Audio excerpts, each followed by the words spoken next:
evening. I'd like to call this meeting to order. This is a March meeting of the Board of Directors of the Monterey Peninsula Water Management District. Arlene, may we have a roll call, please?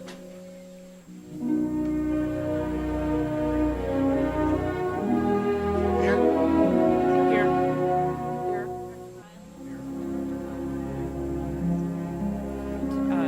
So if you'll join us in the Pledge of Allegiance, Mary, if you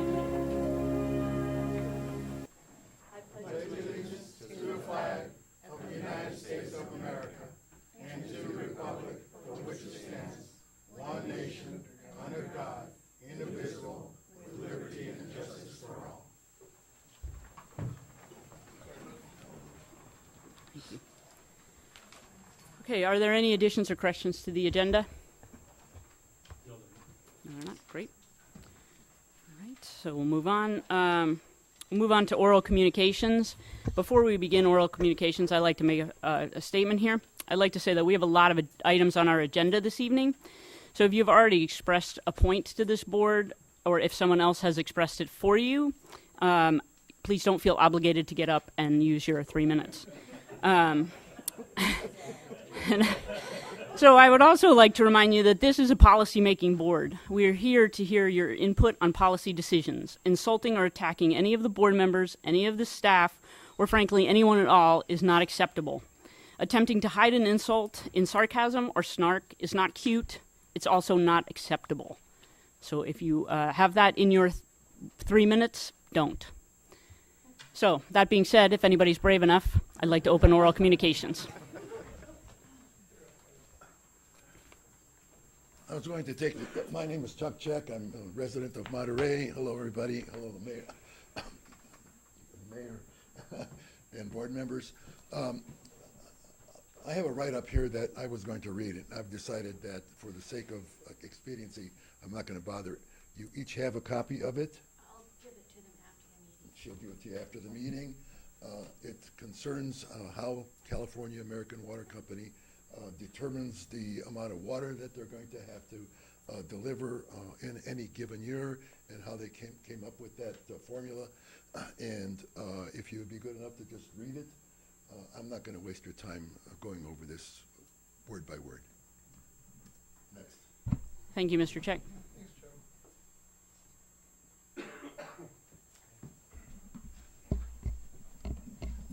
Joe. Dan Turner, Monterey. At the risk of sounding like a broken record, I want to repeat, we do not need 15,000 acre feet of water annually, nor do we need 13 or 14,000 acre feet. We currently use a bit less than 10,000 acre feet annually, and that figure will almost certainly decrease as the cost of our water increases. And as I've also said before, the Water Management District should try to estimate how much that decrease in water usage might be as prices rise. When I first pointed out at one of these meetings about a year ago that we don't use or need 15,000 acre feet annually, and asked that we stop using that number, I was told that it was just an old figure left over from 10 years ago when we began to use these statistics, and it had simply been carried forward through the years, and it was no big deal. Well, it is a big deal. Last month, a number of speakers pointed out that we will not need CalAM's $325 million desal boondoggle if we build phase 2 of the Pure Water Project. Not only will the cost of CalAM's desal water bankrupt our community if we fail to get rid of CalAM and its desal plant ever actually comes online, but it would also greatly increase what we'll have to pay for CalAM if we're forced to buy the desal plant as part of getting rid of CalAM. Therefore, I think it is very important. Okay, thank you. Therefore, I think it is very important for those of you on this board who are in favor of moving toward public water to make certain that the people doing the feasibility study know that we need only 10,000 acre feet of water annually, not 15,000, and that we do not want to buy the desal plant if it is ever built as part of the CalAM buyout. On a brighter note, the stock of CalAM's parent company, American Water Works, increased to over $105 a share last Friday. It was $21 a share in July of 2010. So, in less than 8.5 years, its value has quintupled. Now, it's true that the stock market in general has increased during that time, but the Dow Jones Industrials has increased only about 2.5 times, and the Dow Jones Utility Index has increased only about 2.25 times. How can American Water Works be so much more profitable than other corporations? Well, if you charge us $65 million annually when it costs only $40 million to deliver the water, you're off to a good start. Repeat that all over the country, wherever American Water has subsidiaries, and you can increase the value of your stock 5 times in just 8 years. All you have to do is be crooked enough to game the PUC's cost-plus system by running up your expenses, and with the collusion of a captured PUC and a business community that will fight for Cal-Am to the end due to the sweetheart deal that Cal-Am gave them in 2013, and you got a pretty good formula for a 5-fold increase. Thank you. Thank you, Mr. Turner. Paul Bruno, resident of Monterey. I would like to encourage anybody who wants to own a water company, wants public ownership or ownership at all, buy Cal American Water stock. That is true ownership. Thank you. Thank you. Melody Crislock, Managing Director, Public Water Now. At the last board meeting, Director Byrne asked Paul Sciutto if the Pure Water Monterey project would produce as much water as Cal-Am's desal plant. The answer, of course, was no. But the question that needs to be raised is, how much water do we really need? Cal-Am claims we need 14,000 acre-feet. But what is that based on? Public Water Now would like to see a public discussion of the district's demand numbers. While the board may be familiar with these numbers, the public is not. It's truly baffling to hear that we need 4,000 acre-feet beyond the 10,000 acre-feet we're currently using. But this is what Cal-Am and its supporters keep telling us. According to the district's demand numbers, the peninsula only used a total of 126 acre-feet for all new development in the 10 years before 2006. That demand was before the moratorium, before the recession, and when water was much less expensive. Are we to believe that this number has seriously escalated? If so, we'd like to understand why. Cal-Am's claim that we need 14,000 acre-feet annually is not supported by history or current demand, but this claim is both the justification for Cal-Am's desal plant and the basis of claiming the Pure Water Monterey expansion cannot meet the peninsula's needs. Looking at the district's current production numbers for the peninsula, it seems clear that adding 2,250 acre-feet from Pure Water Monterey's expansion would give us a total of approximately 11,500 acre-feet. That leaves 1,500 acre-feet for growth. How many decades of growth would the district expect 1,500 acre-feet to support? Please consider scheduling a discussion on this at your next board meeting. We would appreciate your leadership on this issue. Our community needs these facts. Thank you. Thank you.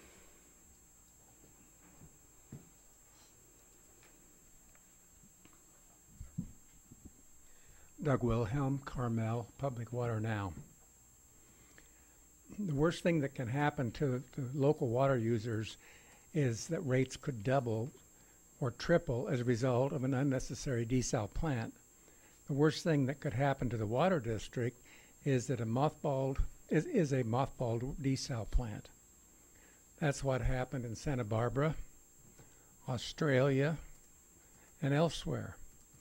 It makes no difference to Cal-Am, as the more capital they spend, the more profit they make.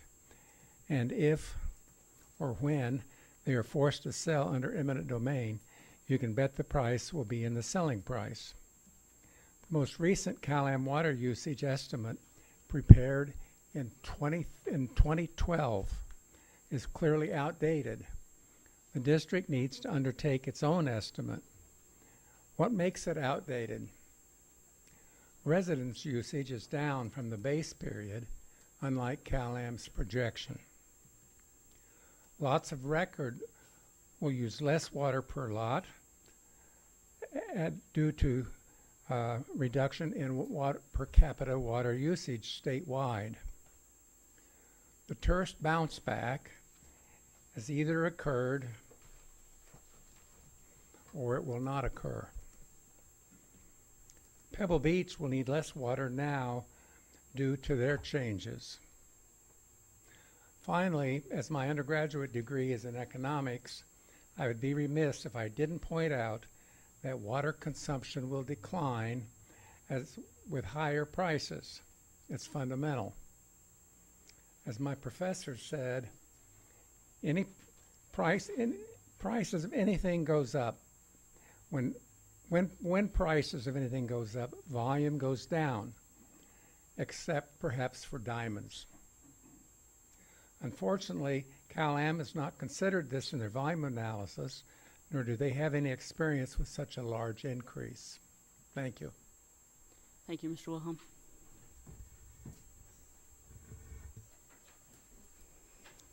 Good evening, Board. Mary Ann Carbone, City of Sand City. And I keep hearing that they think there's less need for water on the peninsula, but I've been to a couple of conferences on water and the deficit that California is suffering, and listened to the governor with talking to all the cities that we need more housing because we're in a housing shortage. So if we're going to need more housing, we're going to need to have that water for those houses. I just want to put that out there. So thank you. Thank you.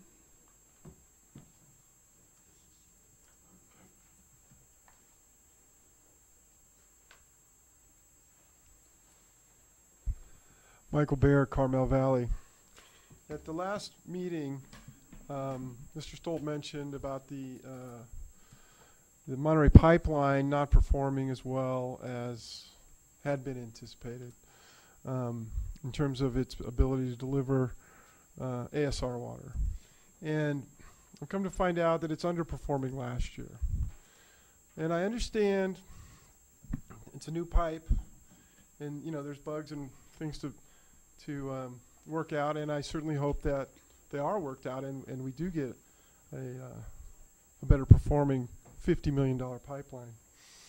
And I'm just curious, did they forget to do some hydraulic supermodeling? I mean, did engineers look into this problem to figure out where the bottlenecks would occur or pressure problems? To what degree was that done? And maybe it was done. Maybe they had the best model they could put together, and it didn't pan out. So I just wanted to point to this modeling idea. We're talking about a pipe moving water, which is not as complex as a slanted straw into an aquifer in a coastal aquifer, where seawater intrusion is another consideration we're looking at. So, pointing to the weakness of modeling. Until you really know, until you get in there and deal with the forces of nature as they exist, modeling can often fall short. It's unfortunate for the Monterey pipeline. It would be a much larger disaster at the Cemex plant if that modeling proved to be incorrect. Thank you. Thank you.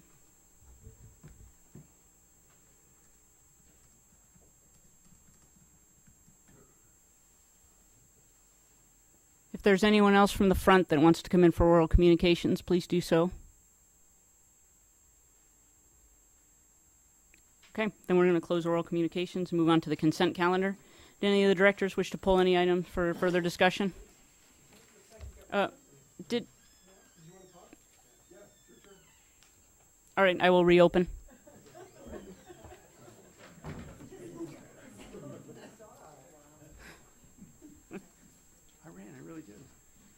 Rudy Fisher. It's interesting to come to these meetings and see the same people using the same arguments they've been using for a lot of years. Those who have supported Cal-Am in the past continue to do so. And they think that the people elected under, by the last election are biased and should recuse themselves. People from Measure J say the people who are already here are biased and should recuse yourselves. But I think this is the board that's going to make the decision.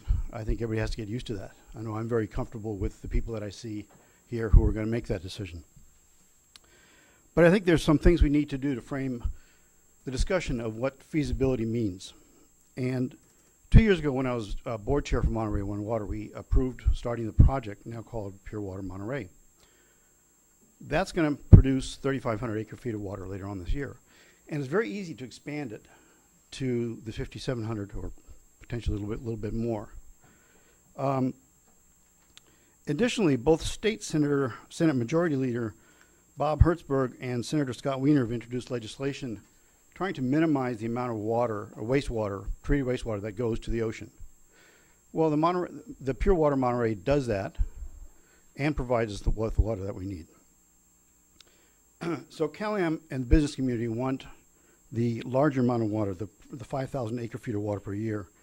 Those who don't want the CalAm project to go forward think that if we do an expansion of the Pure Water Monterey plant, we'll have enough what we need now. And Ms. Carbone made a comment earlier, is 10,000 all we need? And I think that's a very important question. So we can't just look at what we are using for water now. We have to look at the future. So I noticed that in the demand scenario for CalAm ZIR, this is a lot of fun to read through, folks. For the lots of record, depending on how you look at it, they think that this area is going to need about 1,100 to 1,200 acre-feet of water. So a lot of people don't believe anything that CalAm says, right? So all you have to do is look at AMBAG. The AMBAG projections are we're going to need about 5 to 6,000 homes, I think, in the next between now and 2040. Well, that's also about 1,100 or 1,200 acre-feet of water. So if you don't believe CalAm or AMBAG, you just look at the cities. Just about every city has a housing element. And in that housing element is a listing of their lots of record and lots where you have a single family home, but it's zoned for actually more than that. So there is definitely a future demand of water. Even NPS and DLI, when I look at their documents, have indicated a desire for some more water. Colonel Ford wasn't able to get me the information on DLI, but in their past plans, they've had all of that. So I think we need to meet not just the current water needs, but also the future water needs. And I think that's an important decision for you guys to make. But unless we ignore some of our current sources of water, we don't need the large CalAm plant. The question you have to answer for yourselves, though, is will we ever need it? Or will a smaller source of water meet our future needs? Whether a smaller CalAm desal plant, a bigger Pure Water Monterey plant, or another dam. That all has implications for our future. So make some careful decisions. Thank you. But this is the right group to make those decisions. Thank you, Mr. Fisher.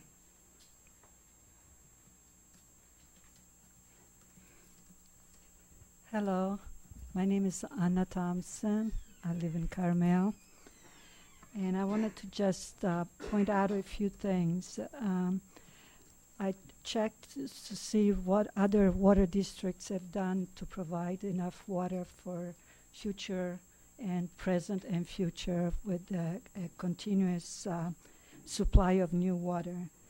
And all of Southern California has been developing and implementing large water reuse projects. In fact, the Metropolitan Water District of Southern California has become the largest distributor of treating drinking water in the United States.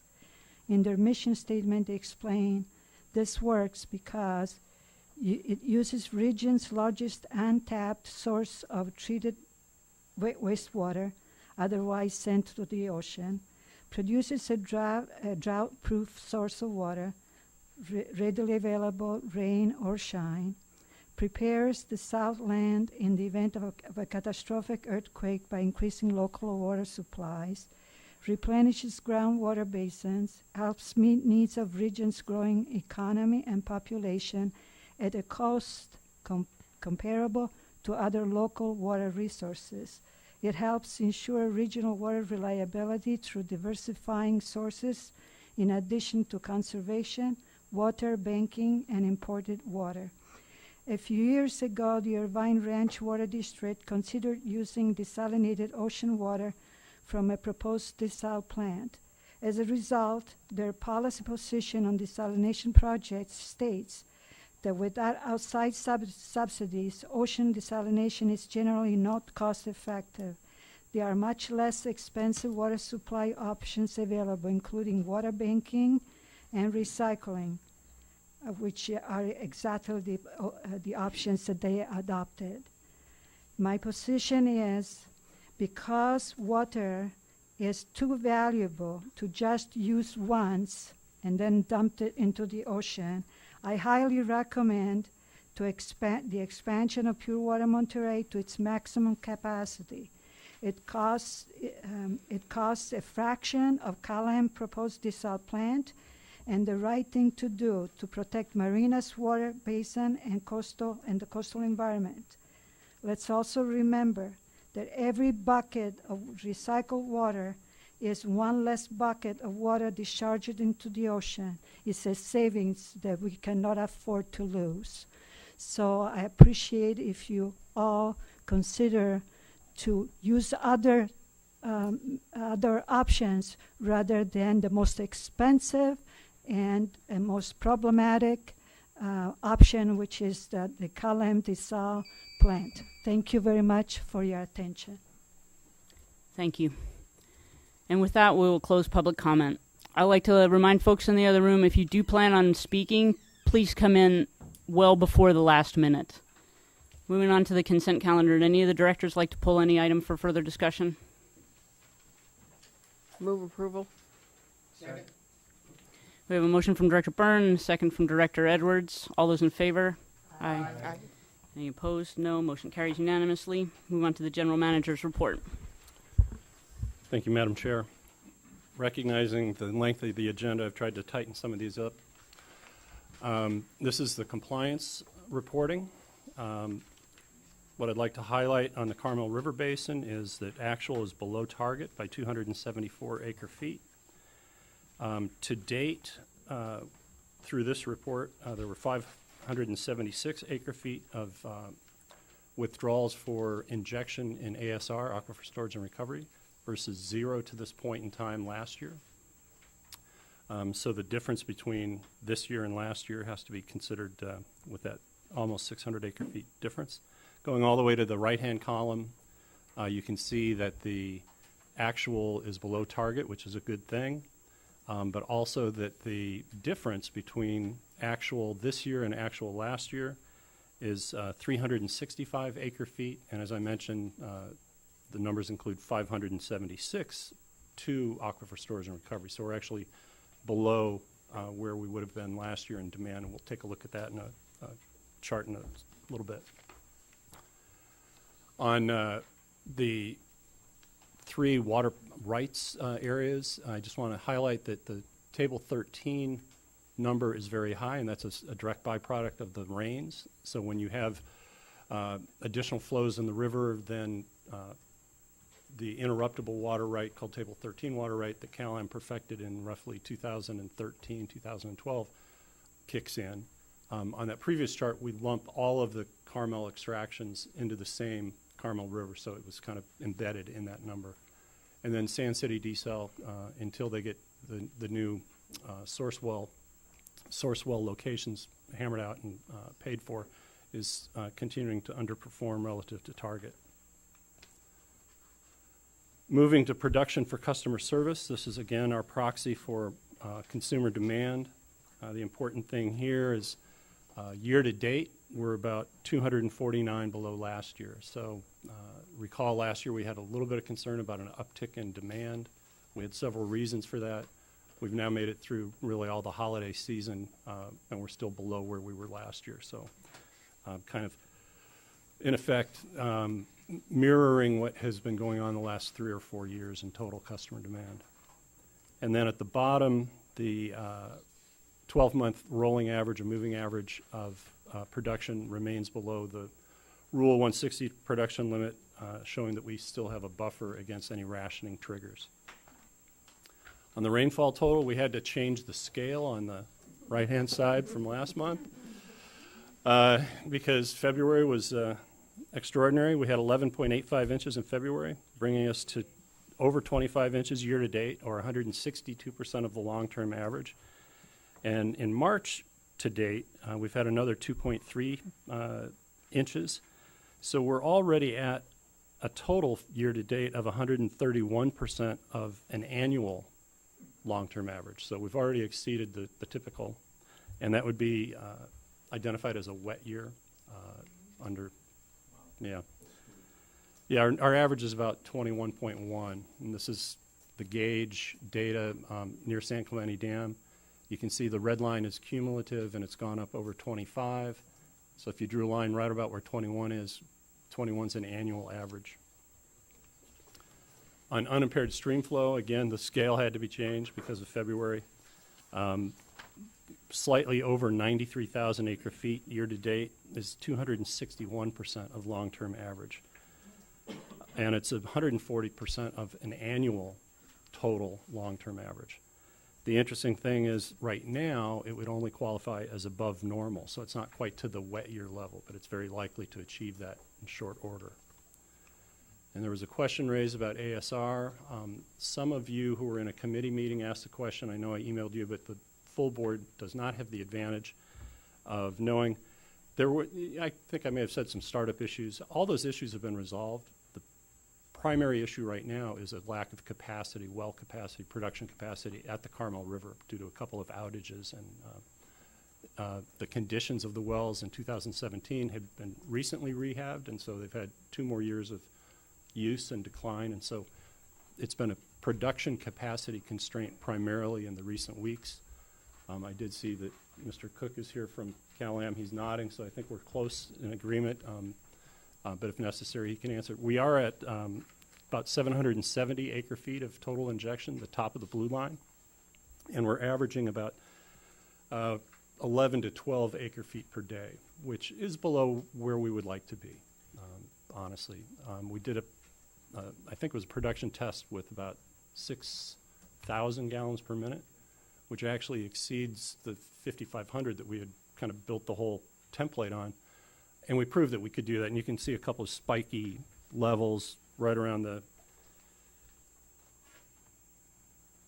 God, my eyes are going so bad, 16 acre feet per day. So if and when the capacity comes back online, which it is likely to do before the end of the rainy season, hopefully we can get those numbers up a little bit. That concludes compliance reporting. Agenda item 8. You have in front of you something that looks like this, a very difficult to read spreadsheet. In response to a request from Director Hoffman, Suresh has now automated the production of this report, which shows every district contract over $25,000 in authorization. He's sorted it by most recent to least recent. And I think we've all decided this was a good exercise because we've found some old authorizations that we should probably deauthorize that just are still kind of on the books. What you see here right now, and I'll have Suresh explain it in a little bit, lacks any qualitative detail because we just kind of got the, we just got our Tyler encode system to be able to produce the report. And so that column near the right, the empty columns, what we'll do in the future is we'll print out a report as of the first of the month, send it around to the professionals, have them fill in the qualitative discussion about recent progress during the month or any keynotes. Suresh, you want to explain what you've done here? Directors, what we are trying to attempt to capture here is basically the contract itself you see on the left-hand column, and then we're trying to describe what type of contract it is. And then what we're also trying to do is capture the date authorized, when it went through the board and when the board authorized it, what amount was authorized. And then what we are doing is also trying to capture any change orders that we had during the length of the contract. Then we are trying to capture the amount expended to date. So what we do is, if you'll see on the very top, as of date, and so basically that's the as of date that we are trying to report on this and say how much of that amount has been expended on each of those contracts. And if we know when the expected completion date is, we have captured it here. Some of them are blank because it's not going to have any expected completion. It's an ongoing project type of deal. And then as Dave had mentioned, the current period activity future report, the next report, should capture that for the period activity, meaning the 1 month activity. And we'll try and have the project managers kind of give us some description in there as to what happened during the 30-day period. And then on the right-hand side, just as a reference, we have captured our PO number as well. So in case if anybody has a question on any of these line items, we can relate to that PO and then drill back and see exactly all the details on it. So this is a work in progress. We will try and clean this up for next month's reporting. And so previously, we just reported on the major projects, primarily construction projects or database projects. That'll go away. It's subsumed into this. This will move out of the general manager's report and into the informational items / staff reports at the end of the agenda.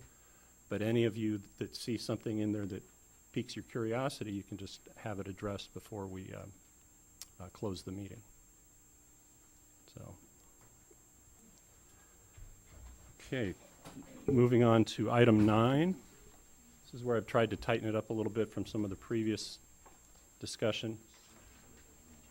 And there hasn't been that much, earth-shaking news on any of the water supply projects, but I will, as soon as Arlene fires it up, walk you through it real quick. So looking at the desal plant, lot to talk about, but nothing's really changed. The certificate of public convenience and necessity has been issued. It's still out there. However, the City of Marina Planning Commission denied the coastal development permit at its March 14th meeting last week. That will likely be appealed to the City Council. If they don't approve it, then it will likely be appealed to the Coastal Commission. The City of Marina filed an amended petition for writ of review in February since our last meeting, as did Marina Coast. The Supreme Court has not yet made any indication whether it's going to hear the combined case or not. And so we're just in a holding pattern waiting to see what happens. The coastal development permit is the next biggest, most important permit that's needed. There will be a county use permit as well and some minor other permits. On Pure Water Monterey, most of you know this now because we sent you a press release and a notification, but we received notice of a $4.1 million WIN Act grant, which brings the total grants awarded to this project to about $24.2 million on a, just under $120 million project. So that's pretty darn good. However, as with any construction project, the pump station completion has slipped due to repairs and inclement weather. The purification facility has some critical electrical construction issues to be addressed, and there's an additional shallow injection well that's needed based on modeling. Somebody mentioned modeling earlier, in order to meet the requirements of the travel time and discharge permit. And those in combination and anything else that comes up may result in a schedule change. We've got a meeting scheduled with all the parties next Tuesday, and we'll have more information whether it's a couple weeks or a month or how much. We've been targeting doing deliveries to the basin in July and to the company by January 1st. I don't think the January 1st number is going to change, but the deliveries to the basin may change. We've had change orders of just under $2 million to date, or about 2.3% of expenditures to date, which is unfortunate but not a bad number. And then on aquifer storage and recovery expansion, this one's getting, the most recent piece is getting pretty buttoned up. That was a backflush pit expansion, substantially complete. For those of you who do drive General Jim Moore, the wall, the gate, or not the gate, the fencing looks pretty good. There will be a permanent gate that will go in after the chemical building is done. And the chemical building design is started and expected to award at the end of the summer. So progress there. And then last, the year-end results for the reclamation project are in. The district sold just under 1,000 acre-feet to the golf courses and Robert Louis Stevenson School. This is non-potable irrigation supply, Title 22 standards. And that's very consistent with the 5-year average and the 23-year average. So generally speaking, we say saved 1,000 acre-feet of potable supply. It's somewhere between 950 and 1,000 year in and year out. They'd like to get more. They've been hit by the same problem that Monterey One Water's reclamation project has, and that's declining sources of supply as people become better at conserving. And that concludes my update on water supply projects. Thank you. Directors, any questions on those? Yes, Chair. Thank you. General Manager, ASR. I got that email, and it was a good one, but this is what I would like to know. Is that ASR running 24 hours, or are we just running for 8 hours? No, when we're in our permit criteria, we're running it flat out. We have stopped to do back flushing and things like that, but yeah, it's not just a show up at 9 and shut it off at 5 kind of thing. Okay, so it's being run for 24 hours. Is that pipeline able to give water to ASR 5 and 6 when we decide to build it? Is that going to be enough pipeline and enough water? Right. Well, so the long-term goal, 5 and 6, is really part of the desal project designed to help balance production from the desal, because you're going to run desal at a fairly level rate, but people wake up in the morning, take showers, and cook at night, and then go to sleep. And so in order to kind of balance the peaks and valleys, there will be some injection, both seasonally and during the day. The goal would be to take all 6 wells and make them all qualified to accept all types of water and run them in the fashion that you, based on time and season, that you can optimize it. But certainly the Monterey pipeline has enough capacity to deliver water from the south to the north to achieve higher levels of injection. But in the summer, for example, the current proposed protocol for running the Carmel River wells is to get them all the way down to the minimum during summer months with just enough production to run through the iron removal plant to keep that plant from fouling and keep it working really well. And that'll help improve the, well, basically environmental conditions on the river. So when you're in that mode, we're pushing pure water Monterey water and desal water south through that Monterey pipeline to Pacific Grove and Carmel and so forth. So, you know, it's kind of a two-way highway, and it just depends on the season. Okay, and do we have any plans, and I could talk about it in mid-year review, about getting the ASR 5 and 6? The district, I know, drilled the first one. Right. So the 5 and 6 has been approved for Cal-Am to drill. They're basically working with, well, I think you've shifted to design build, haven't you? Yeah. Okay. But it'll be theirs. Okay. So, in essence, we had 2 years of water, probably more flow out, and we got probably a $50 million pipeline. Mr. Laredo, this is going to be in the rate case coming up, right? Because we're using it. That's already approved. It's already added to rate base. Oh, so if it's not working well, how do we well, we slap with $50 million already, and if it don't work out, we slap with it, or? Then any cost that would be needed to upgrade that pipeline would be a request for further capital investment. Okay, so we'll go back and talk about this one not fulfilling what it should do, and do we have to pay another $25 million or less for the next one? I just want to throw that out there. Thank you. And just for your edification, we've had about 9 years of water flow down the river so far this season. And when we got that pipeline, hey, Mr. Cal-Am, hey, we need to get that pipeline working 100%. We really need to start pumping water through those lines. Thank you.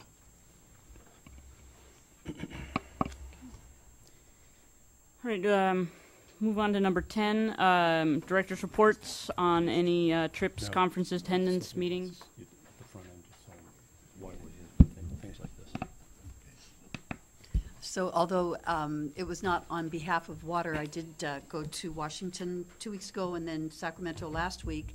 And anytime you're from the Monterey Peninsula or even Monterey County and you're in a legislator's office, they're going to ask about water.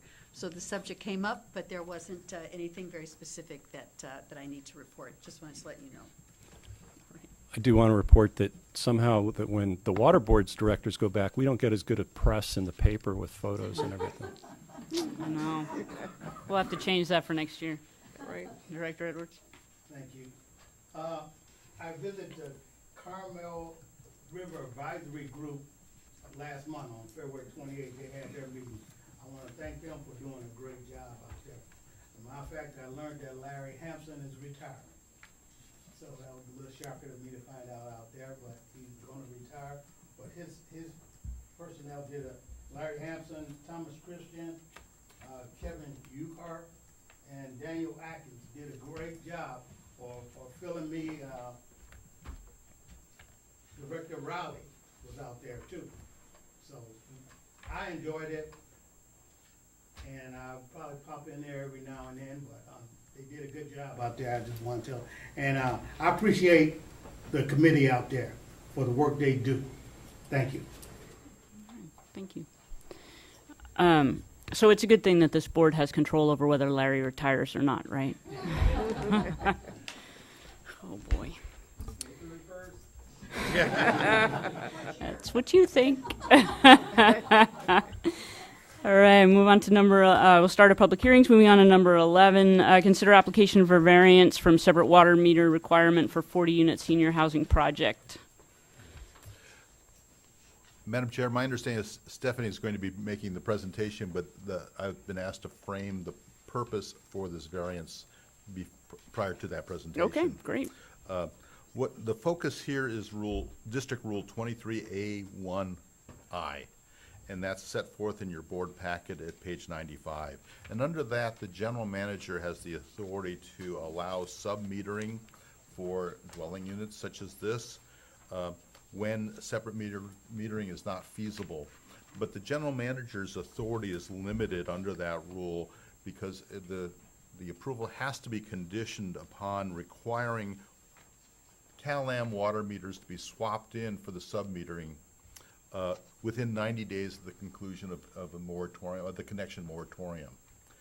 The board, when it adopted this rule, contemplated that there might be circumstances where that condition could be waived because it's not appropriate because of the plumbing that would be going in to swap in for Cal-Am meters, and that's what is at play here.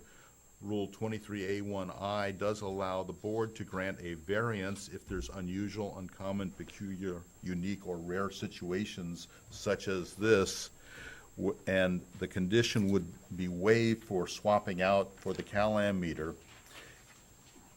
provided the board finds that separate metering is not feasible, and also if another water measuring device is appropriate, which is the contention here.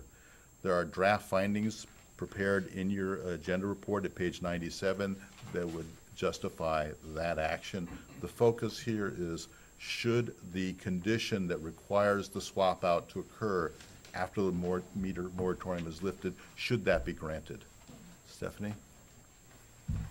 All right, good evening, Madam Chair, members of the board. I'm Stephanie Kister-Campbell, and this is item 11. So the Park Lane is a senior living housing facility, and they're going to be building 40 new apartments. And they're requesting a variance to allow permanent sub-metering for these units. So currently the requirement is that individual water meters be used for each unit.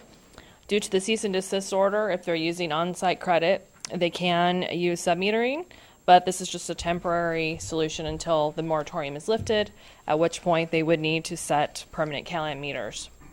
And so you're going to consider whether the special circumstances exist to grant a variance from this requirement. So Park Lane is currently served by 2 master meters. The primary special circumstance in this case is they're designed to have a centralized hot water system. So it's going to use high efficiency condensing hot water heaters that'll eventually connect into solar and be very energy efficient. So this means that there aren't individual heaters in each apartment. This saves space in the apartment, and as well it's a benefit for the tenants as you don't have a gas line going in, and for elderly people who may not smell a gas leak, it's a safety concern.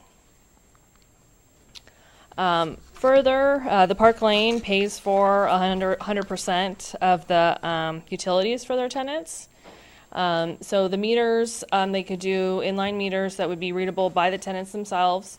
but more importantly, they feed into a central computer where the facilities manager can check the water use, they can check for leaks, see where high water use is going on, and manage their system that way. The board has approved permanent submetering in apartments with similar circumstances on 4 other occasions. And so staff is recommending that the board approve the variance and adopt the findings of approval with the following conditions. Electronic inline meters recording hot and cold water consumption must be installed and maintained for each dwelling. The outdoor water use associated with landscaping and common areas would also be submetered. The owner will provide the water use data upon request.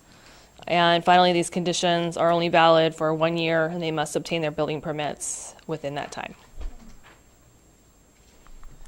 Thank you. Any questions? Directors, anybody have any questions for staff? Director Hoffman? So my initial question is, so what is the fiscal impact to the district of not metering all the units individually versus just the 2? There wouldn't be any fiscal impact to us. So don't we, part of our fees that we get are based on meters that Callum has, correct? Well, connections. So when a new project comes in to connect, they pay a capacity fee. This project's actually being built based on credit, and so there wouldn't even be a capacity fee collection. So we're insulated from it. We have the meter requirement mostly so that we can, if we ever got into rationing or if we had to react to a missed milestone or 2 under the cease and desist order, you need to know who's using the water. And so we've always had a best practices of, having each user have a price signal by having a CalAm meter, but it didn't change our economics at all. It probably changes CalAm's because there's fewer meter fees, but it's no impact to us. And by using the inline meters, if we were ever in a rationing scenario, we can still get the information that we need. So the other question I have is about the number 3, which is that they shall maintain, or they should have the data upon request, but there's I don't see any requirement for how long they need to retain their records for us to ask for in the future down the road. So I would think that would be an important aspect, and also to identify on what frequency and what type of data that they should be capturing for our future use. So that's a great point. So typically we have a deed restriction that requires CalAm records to be divulged upon our request. Submeter data is at risk, as you said, if they're not maintaining it. As described, I think the computer system is going to be able to retain it for a very long period of time. But it's a very good point, because there's a difference. CalAm data, you can go back unless there's a big changeover in their computer system, and sometimes you can't go back. But here, we're not sure exactly what control we're going to have over 5-year-old, 10-year-old data. I'm not sure what we can do to address it, but it's something you can check out We can include it in our as a condition. fee restriction. Yeah. And it seems to me that it might be appropriate to have the data retention being consistent with the district's records retention policy. Yes. So just as a baseline, it might be a good idea. Yeah, it's a good in that idea. respect. Yeah. Any other questions from other directors? I just want to know, that rule, is that for those other 4 ones we undone? That same rule about this, rule 23A? Do all those that we did in the past have that same rule in there, so they don't come back to this district and say, you gave them this and I want that? So have we done that? Yeah, they come up also. Thank you. Each one of these has had a condition that they have to provide data upon request. They've required the separate meters So they're very similar. The only difference between this one and the other ones has to do with affordable housing. But it is, in this case, I mean, it does work within the district's rules, and it does, it's something that would be acceptable to the district. Okay, I just wanted to know because another reason I want to know, when this moratorium is gone, we're going to be looking. When the moratorium ends, everybody who has a sub-meter that is required to put in a CalAm meter is going to have 90 days to contact CalAm. CalAm will be very busy, and they'll have to install separate meters for each user. Our rules require every user to have a water meter that is from the water system operator. Yeah, I know we've been in 9510 about 25 years, so that's a lot of... We haven't had sub-metering that long, though, so, Okay. yeah. Thank you. Any other directors? So the point of this one is that they will not have to put in the regular meter, that they will continue on the sub-meter, right? Correct. If there are no other questions from directors, so we'll open it up for public comment.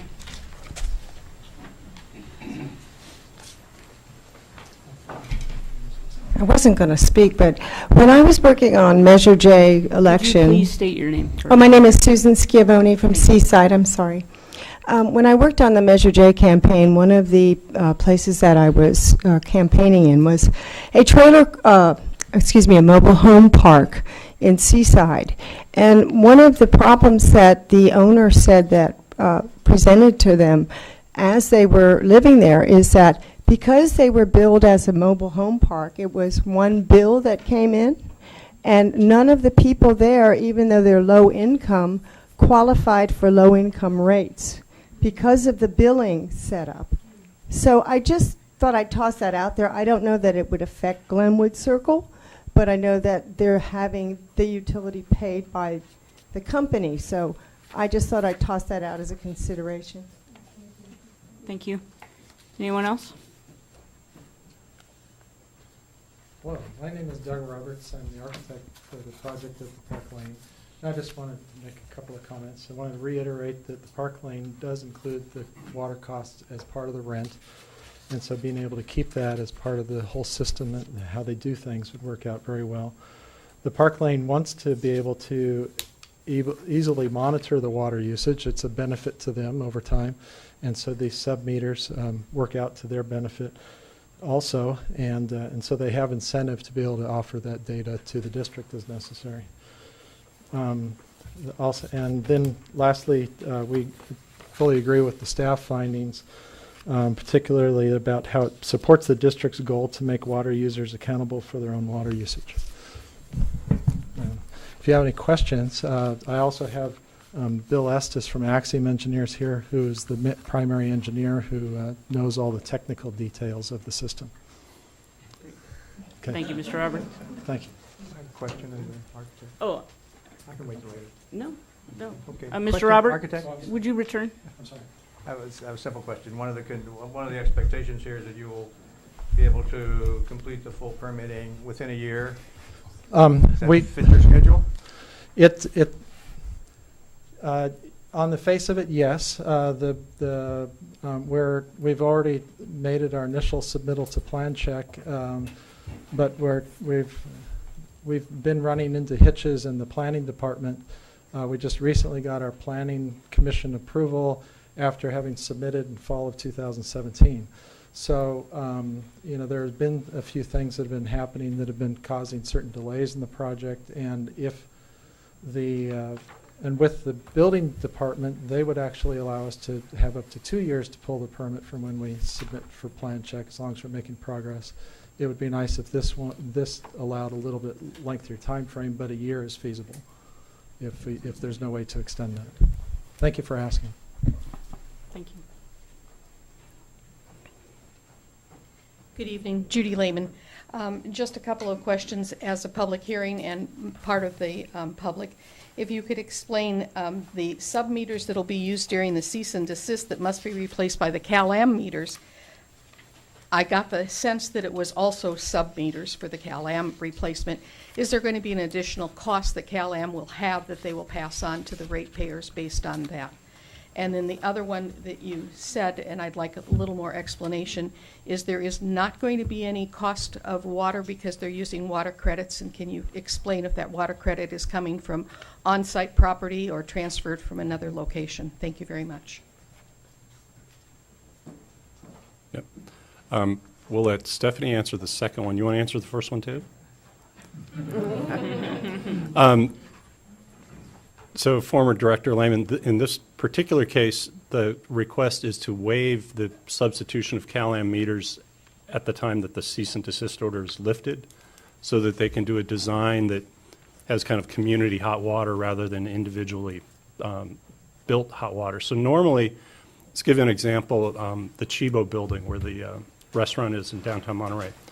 They're converting it to mixed use, and so the upper condos have all been plumbed so that there will be a CalAm meter in the meter room. I think they ended up with a meter room rather than a meter bank in the street. And so the idea is within 90 days of the moratorium being lifted, they'll be required to go in and install CalAm meters. So CalAm will pass that meter installation cost on to the consumer at that time. Here, the Park Lane folks will not have that requirement, so they won't incur that additional cost.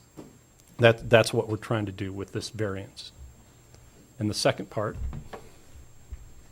So the credit for this project is coming from retrofitting of toilets and clothes washers. It's quite a large property, so between all the other residential units, the assisted living, memory care that they have, there's, like I think 150 or something toilets that they replaced, and laundry for all those folks. So it generated enough credit for this project to go forward. And so the district has what's called a capacity fee, which is kind of buy-in to the system. CalAm is just starting a $24,000 connection fee, just filed with the recent advice letter, for connecting into the system because of the cost of the Monterey Peninsula Water Supply Project. At the district, the capacity fee is kind of buying into all of the established rules and regulations and processing and so forth that we've created over 40 years of our life. So if you get an allocation from your jurisdiction and use that, then you're going to end up paying our capacity fee. If you're outside of the resource system, then it's a discounted capacity fee. And if you use credit that you've established through permanent abandonment, we don't charge the capacity fee. Okay, any further comments? From board members as well? No, from the public. Okay, I will close public comment and bring it back to the board for discussion. Director Hoffman? Yeah, one concern that I have is that this sets a precedent with a template for others to follow to circumvent metering in the future. So if they've come up with a design that has this centralized hot water heating system, and so they're using that as their basis for this. And so others in the future could come back, and how could we then deny it when precedent will have been set on how to design these things moving forward? And so we're going to get potentially future projects that don't have the important metering to encourage water conservation. Actually, I would disagree with that approach because we have done this in the past, and each one of these use permits is individual. It does not set a precedence. And if other people followed the same conservation standards as what this project is, we would probably encourage them to do that. So I'm all for this project. Well, and I think Stephanie can speak to what the variances that have been permitted, the four. I think they're all affordable housing. And so we've kind of, as a board, put a line in the sand that said, hey, if you're just a smart architect and you've got an 8-unit development, we're not going to let it happen. But we've done this really to kind of spread the benefits and lower the costs of these affordable housing developments. But it's and that's it's a true. reasonable And in point. this case, it is not an affordable housing development, but it is 40 housing units, and I think in the staff report it says, hopefully that will free up some housing in our community that would be affordable to people. Yeah. But the difference, actually, is this even on? The difference here is that it is not affordable. However, it's a number of units, so it's not 4 units or 8 units, it's 40 units.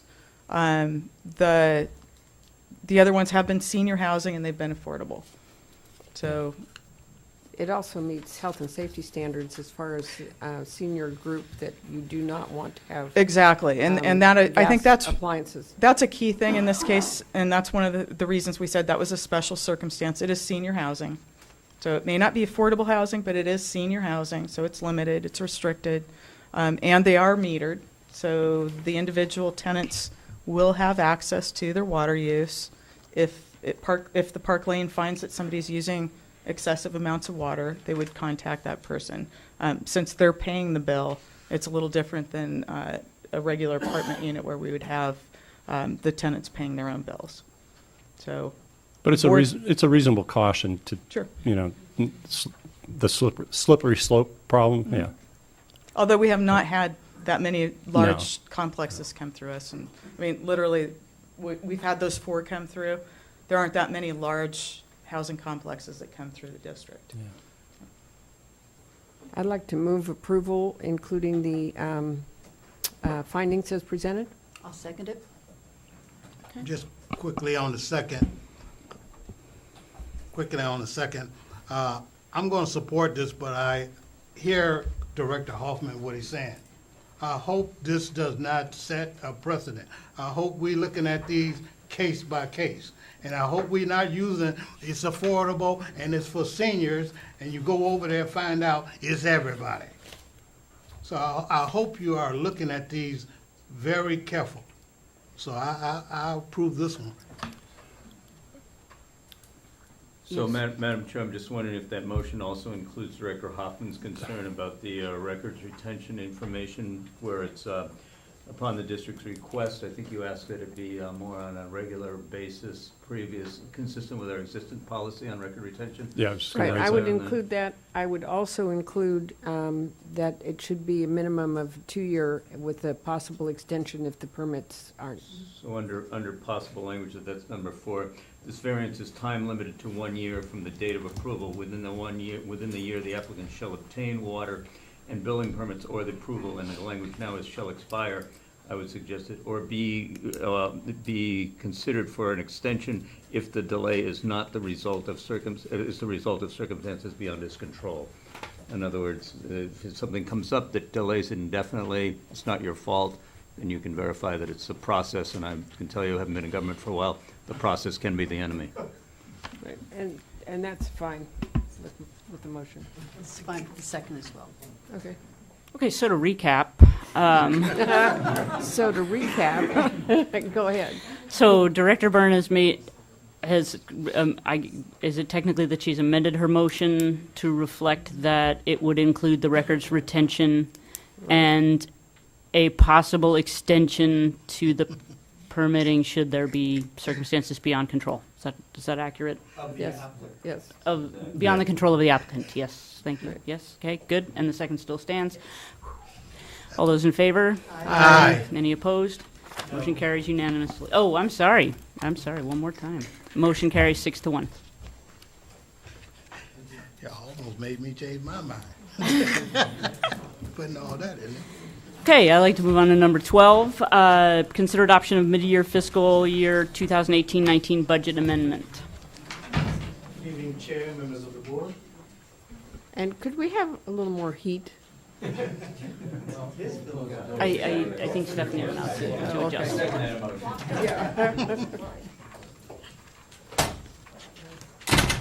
So this is the mid-year budget presentation. Typically, we bring this to the board's attention in February. This year it's a little different. We had some issues with the Measure J, Rule 19.3. We were trying to figure out where to book those expenses and what the cost was going to be, so we delayed the process to March. So here we are for the mid-year budget presentation. I do have my staff note and the attachments, and those are pages 101 through 115 in the board packet.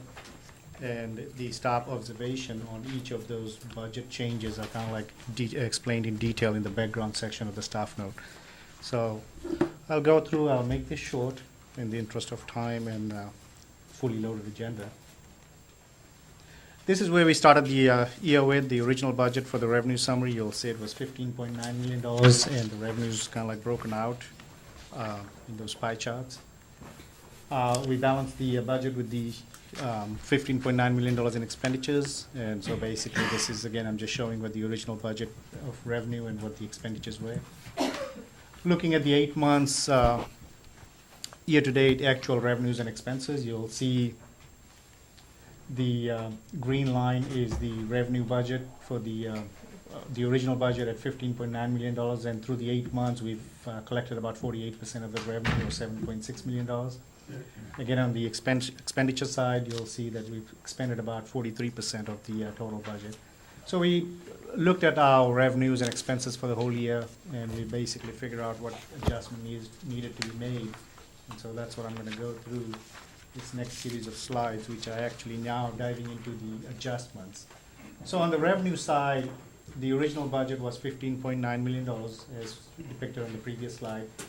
We upped the property tax by $150,000. We looked at our historical collections and also the collection for the first 6 months that came in December, and we needed to adjust the property tax revenue. So we upped it by $150,000. The capacity fee, we looked at our actual collections for the 8 months, and then we estimated what the next 4 months are going to be, so we had to up it by $200,000 there. A lot of connection fee, capacity fee revenues came in. The user fee, we looked at the collection. Here we couldn't do it for 8 months because the collections have only come in for the 6 months. So we looked at the 6 months historical numbers, and then we compared that to the previous year 6 months, and then we also factored in what the next 6 months are going to be. So what we decided to do was we decided to adjust or base our user fee revenue at 90% of last year's collections. And so in order to do that, we had to up it by another $250,000. So that will still give us some buffer in there in case the user fee doesn't materialize as it is with last year's collections, because that's predicated based upon the water use anyway, so, and we don't have any control on it. The interest fee, we looked at the 8 months year-to-date numbers, and we had to adjust by another $145,000 in the upward direction, and that's based on a relatively conservative 2% interest rate on an $8 million investment, so that would yield us about $180,000, and we had original budget, I believe, had $40,000. Recording fee, we looked at our recording fee revenue, and we had to decrease it by $20,000. We looked at the 8 months collection. We said, no, that's not going to materialize for 12 months, so we reduced it back. And then there's some reimbursements, revenue coming in. The new project was identified where NOAA, National Marine Fisheries, we are working on a project with them for $88,000. And so basically, in talking with the fisheries guys, we are going to do that project between now and June. And so we expect to collect that. So that makes the amended budget on the revenue side stand at $16.8 million. And now I'm going to take you through the series of slides on the expenses side to match up with that $16 million. And you'll see towards the end how it all matches up. Salaries and wages, we decided we were going to reduce it by $16,000, but then on the temporary personnel side, we are going to up it by $38,000. And in our original budget, we did have a temporary data migration scanning person work through 6 months, and then we've reevaluated the needs for the district, and we have to amend his contract for another 6 months. So we are including his cost in there. We are also including a cost for a temporary staff person that has been filling in for a accounting/office technician that resigned last year, and so we have not got that person, a new person on board yet, so the temporary is filling in. So that's what changed the personal cost. On the supplies and on the supplies and services, we had to up the telephone expenses. We basically are no longer under AT&T agreement anymore. We are changing our phone system, but in the mix of things, we had anticipated the phone system to be changed over by December 31st. It's delayed a little bit. Now it's not going to be changed until March 31st. AT&T is holding us hostage in terms of the amount of money that they charge us every month. They want us to enter into a 24-month contract in order for us to get a reduced rate from them. But if we do that, then we are locked in for 24 months, and we're going to be going away from AT&T anyway with the new phone system. So we decided we're not going to do a contract renewal with AT&T, but rather do it on a month-to-month basis. So based on that, we need to adjust it by $15,000. Board expenses, we looked at the 8 months actual. We said, no, it's not going to happen, so we are reducing the $5,000 on the board expenses. Travel expenses, again, we evaluated. We said, need to increase it. Little increase on the meeting expenses. And then on the public outreach, we looked at the 8 months and said, no, we need to reduce it, dial it back a little bit. So that's what the adjustments are. Then we looked at the fixed assets compared to the original budget. We said, no, we're not going to buy the Ford F-150 truck. And this truck was actually specifically designed for the WEA program. And the WEA program's not going to be completed this year, so that's going to be forwarded into next fiscal year. So the truck purchase would actually be rolled over into next fiscal year. So it's just basically a deferral of fixed asset.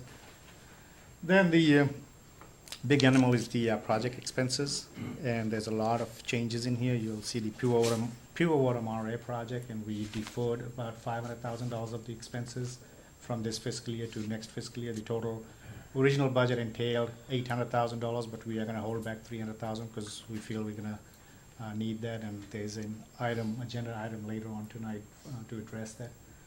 CalAm desal project financing, we are dialing that the project deferral to $150,000 into next fiscal year. Drought contingency plan, we looked at our 8 months of expenses, and there's additional need for $15,000 increase in that line item. Next is the feasibility study, the Measure J, Rule 19.8. We are booking $50,000 for this fiscal year. The anticipated expenditure for that is $650,000. So you will see when we do the budget for 2019-20, you'll see $200,000 booked into that fiscal year. So for this fiscal year, it's only $450,000. Aquifer storage recovery program, that's where we've got some activities going on right now. Based on the project managers, we looked at what needs to be done. They need to up it by another $86,000. And you recall that last board meeting, we did have a contract for the ASR project that got approved. And it did address and said the funding needs for that is going to come from the mid-year budget. So we looked at that and we said, okay, we need to up it by $86,000 in order to make everything work. The permit alternative analysis,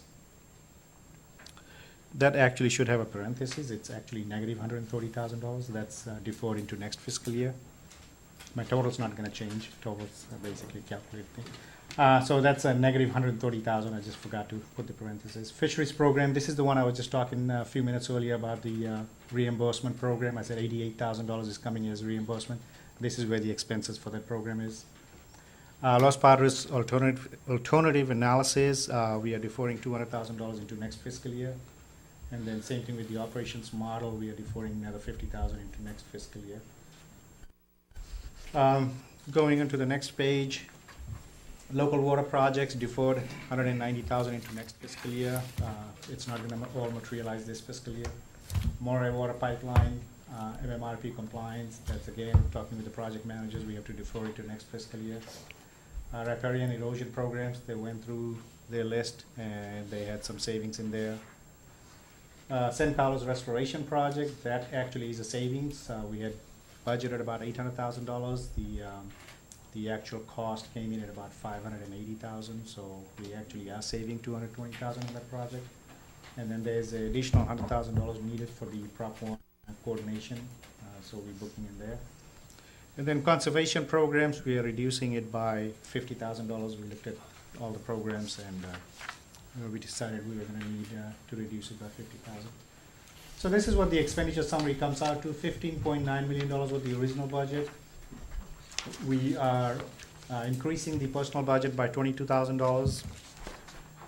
We are increasing the supplies and services budget by $9,800, and then we are reducing the fixed asset budget by $25,000. We are reducing the project expenditures by $800,000, and then we are putting in additional money in the capital equipment reserve. With the original budget, we were not able to put in enough, so here's a chance to put in another $100,000 into our capital equipment reserve.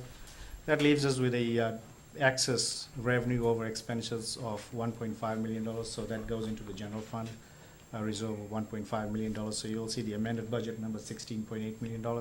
That exactly coincides with what the revenue amount was. That's how we balance the budget.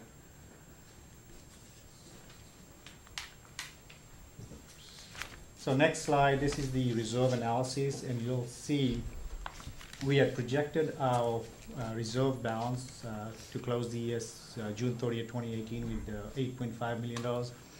When we actually closed the fiscal year and our audited reports and everything came out, the actual reserve balance went up to $14.1 million, and most of it was project deferrals, and then there was also a big increase of money coming in from the Pure Water Monterey project, and so that's what all those difference tied out to. And then you'll see that the estimated reserve balance, when we conclude the year, June 30th, 2019, that's going to be $13.9 million, and you'll see the fiscal year 2018-19, just a column left of that, you'll see $200,000 going into our capital equipment reserve now, $100,000 into our pension reserve, $100,000 into our OPEB, and then the general operating reserve, which is a negative $581, but you'll see right below that how the $581 comes out to be. We had $1.5 million set aside as revenues. $2.1 million was coming from the original budget as basically slated for projects that were deferred in fiscal year 17-18. They were just continued into 18-19, so that's what the $2.1 million is. So the summary of the adjusted budget, we had district revenues of $10.7 million. We have reimbursement revenues of $3.9 million. Reserves utilized for projects that were carried forward, $2.1 million. So that turns out the revenue to be 16.8. And then on the expenses side, salaries and supplies, 3.8. Expenditures on the project side, 8.5. And then the other reserves, expenses, other reserves and expenses, that total to $4.3 million. And so that turns out to be $16.8 million. So this next slide is, I know the $14 million reserve number seems a little bit high, but I just wanted to caution the board and direct the board's attention to this slide, which is basically we do have some outstanding commitments and obligations. We have a potential Pure Water Monterey expansion project slated at $2 million. We have a water allocation process, 1.3. We have a Rabobank debt that's going to come up due in 2023. That's $3.1 million.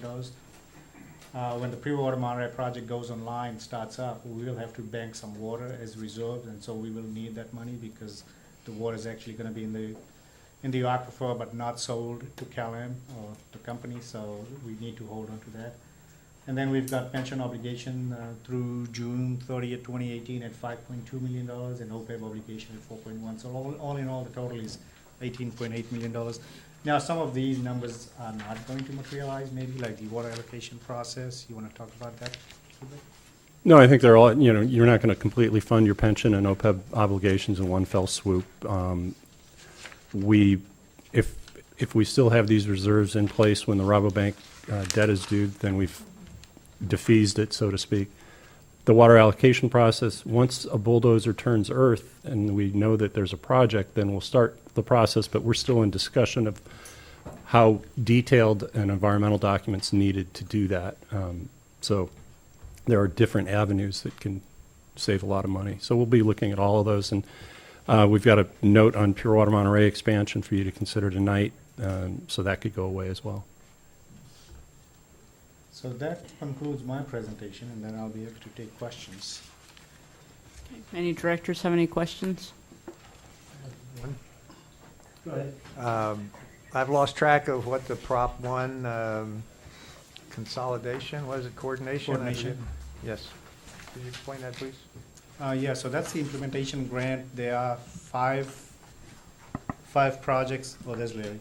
Larry, you want to say?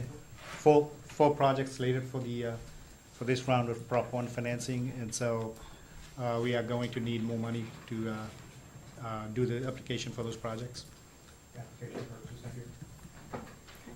Director Hoffman? A couple of questions.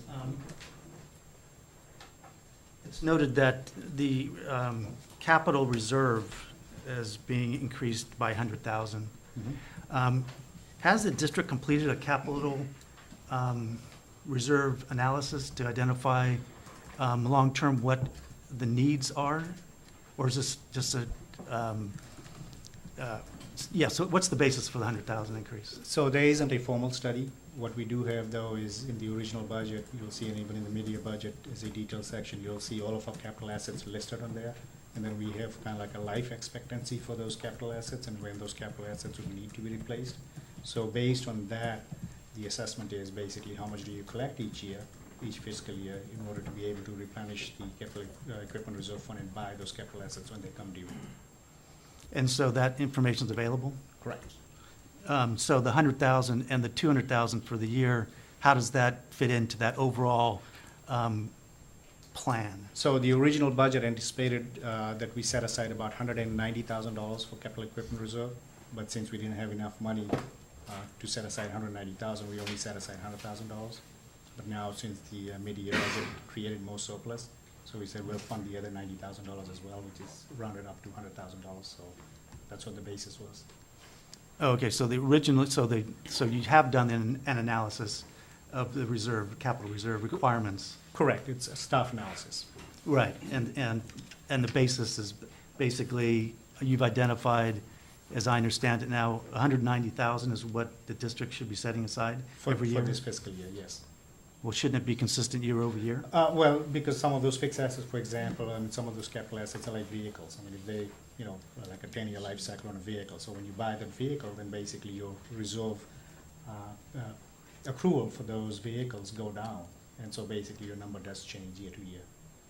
But you're setting aside for the eventual replacement of those, and so, yeah, I can see where it would change, but my concern was that it seemed like an arbitrary 100,000 without having the background of. Yeah, it's not arbitrary, it's basically, we do have a schedule that's actually attached to the original budget. The other question I had is, I see that we've moved forward, for lack of a better word, 450,000 for the feasibility into this fiscal year for the feasibility. But it seems to me that the actual expenditure of the funds for the work done on the feasibility, is it really anticipated that 450,000 is going to be billed before June 30th? Yeah, Dave and I had a conversation on that, and basically most of those legwork are going to be done up front. On the tail end of it is basically just compiling the reports and stuff. But right now it would be most of the work like data gathering, and then putting all the numbers together, so number crunching, most of the work right now. So that's what we think 450 is a good number between now and June 30th. And they're all going to bill monthly, like all our consultants have been doing. So right now the whole schedule is built on work product coming in by July 26th. And so start of fiscal year is July 1. We have a call this Friday on data gaps, so we may learn that there's some things hard to find that we really need that could potentially push things out. But as of right now, July 26th is completion time for all of these guys. And just forgive me for not for being new.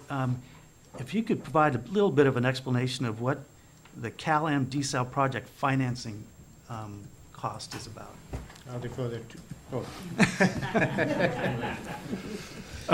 Yeah, the Public Utilities Commission has adopted a proposed finance plan where there'd be about 27% of the costs funded through shareholder equity, and then roughly equal portions of state revolving fund debt in lieu of corporate debt. A surcharge that now has a glamorous name. We used to call it Surcharge 2, and I can't remember the name of it, what it's called. Which was actually reduced from about 70 million to, I think, closer to 30 million. And that's basically cash flow during construction, so not waiting for it to become used and useful. And then the remaining component was planned to be a public financing through the district of bankruptcy remote public debt. And so it, in effect, substitutes for high-cost shareholder equity and potential corporate debt. The application that the company is going to be submitting, or actually may have submitted already, for the state revolving fund loan was a big ask, much bigger than just roughly a quarter of it, and could significantly fund the project, at which time we'd politely back out and say, well, then the public debt, which could be at 4%, is more expensive than state revolving fund debt at 2.2% or whatever that number is. But to date, what's called a securitization is the public financing piece. And so we've got a call coming up on the 28th to talk about milestones and moving forward on that. But it's a very complex public financing, so it's not your typical tax exempt deal. There's a private placement that gets wrapped then with a mirrored tax exempt piece. But the idea was to reduce the overall cost to the ratepayer. It's actually that we had legislation passed by Senator Monning's office and co-authored by Mark Stone called ratepayer relief bonds. And basically there would be bonds in order to have a lower cost of capital to reduce rates for the capital investment. As I said, that's the current plan right now. In the decision that came down in September, the commission labeled a whole bunch of points of order saying, we're very interested in this. We think you should pursue this. Let's get on this. But again, we would probably back off if they got all the state revolving fund debt that they're looking at applying for. So nevertheless, it's, I think the original budget was close to $500,000 for legal expenses and investment banker expenses. And so this is the front end piece of this under the assumption that we're going to kick it off and start moving it forward. What has to happen is the company has to apply for a financing order from the Public Utilities Commission. The template for the financing order is actually drafted by our attorneys, and then the investment bankers need to make sure that certain tests are met, that it wouldn't affect the American Water parent credit rating. That, and frankly, if we didn't get a high enough credit rating for it ourselves, we wouldn't go forward with it. So we're basically tasking the investment bankers to take a look at getting a shadow rating from one or two of the three credit rating agencies. So all this stuff has to be kind of done up front, even if you don't ultimately do the financing. The current schedule for the financing is mid to late 2020. Obviously, we don't know, based on everything else we've talked about, if we're going to be in a position to do that. But it's a public piece of a four-legged stool, I guess. Did we ever say that? It's always a three-legged stool, yeah. But it's, you know, four pieces of financing for the desal project. But to the extent that there'd be an expenditure of that money before June 30th, though? Well, so the commission, in its decision in September, said, get going on this and, you know, come with a financing order. So we've kind of put the company on notice that, hey, we're supposed to get moving on this. As I said, we've got a call on the 28th where I guess the decision will be made, but we need to unleash our experts so that we can be in a position to actually have the financing order and the credit rating and everything in place to finance sometime next year. But it's unlikely to be early next year, calendar year, be later. But yeah, the front end work, very expensive attorneys, very complex financing structure. And we've already got, we've hired these folks already to do this. Oh yeah, they've been hanging around waiting since testimony was filed in 2013.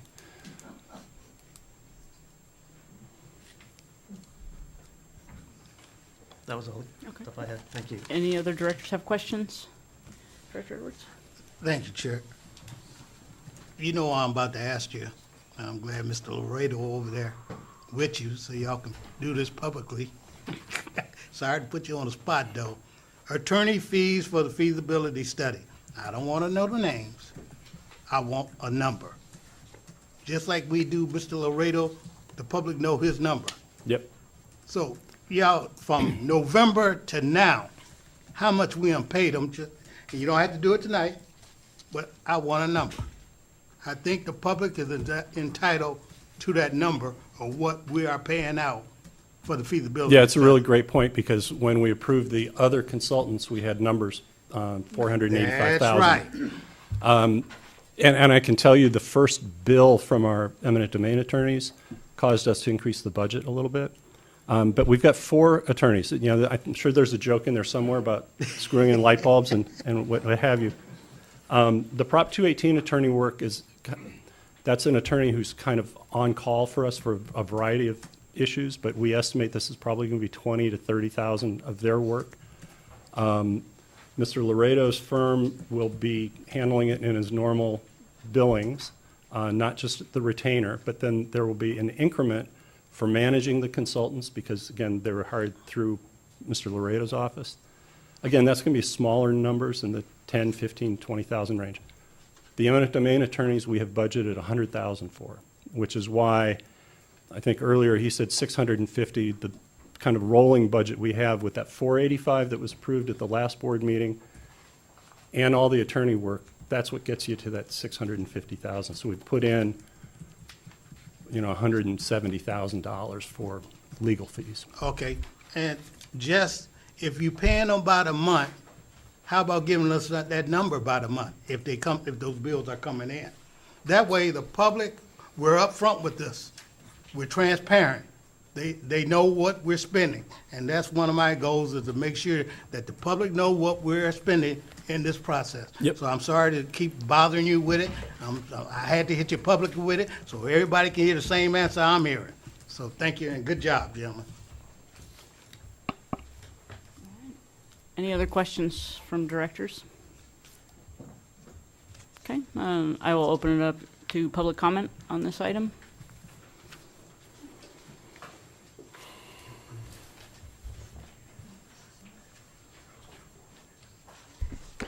Michael Baer, Carmel Valley. So I noticed we're putting about $1.5 million into capital reserve or general fund reserve, and for this year, which is great. Or it's even an adjustment of that much. It raises the question in my mind: how much is in that general reserve fund? What's the total general reserve fund? Thank you. Thank you. Anyone else wishing to comment on this item? Greetings, Paul Bruno, member, resident of Monterey. I'm a member of the Ordinance 152 Oversight Committee. One of the things we continue to talk about is the Rabobank loan, and I want to once again encourage you to find a way to pay down that loan sooner rather than later. If you have any excess reserves, it should go towards paying down debt. Thank you. Anyone else have any public comment on this item? Seeing none, I'll close it, bring it back to the board. I have a question. That's related to the capital reserve. Are the accounts for capital reserve set up such that the funds cannot be used for other purposes? It's board designation, so basically the board has the pleasure of, if they ever wanted to direct that to be used for something else, the board definitely has the pleasure of doing that. But internally, staff doesn't have access to it for purchasing anything else with it other than capital assets, fixed assets. Thank you. Move for approval. Okay, we have Second? Okay, we have a motion, Director Edwards, and a second, Director Byrne. And just quickly on the second, in the next budget, that red fishery truck, red and white, let's get it painted and fixed up. Oh, you want to see the bids? We are working on it right now. Oh, okay, thank you, because I was on this board back in another decade, that truck was red, then they put white on it. Now it's time to fix it all white and put nice details on it. It may be you and me with a Wagner power painter behind the garage. Is it that much? Okay, thank you. All right, all those in favor?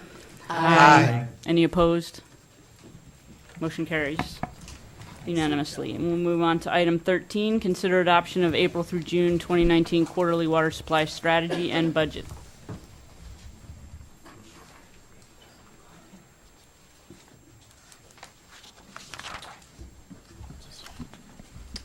Okay, good evening, Chair Evans and members of the board.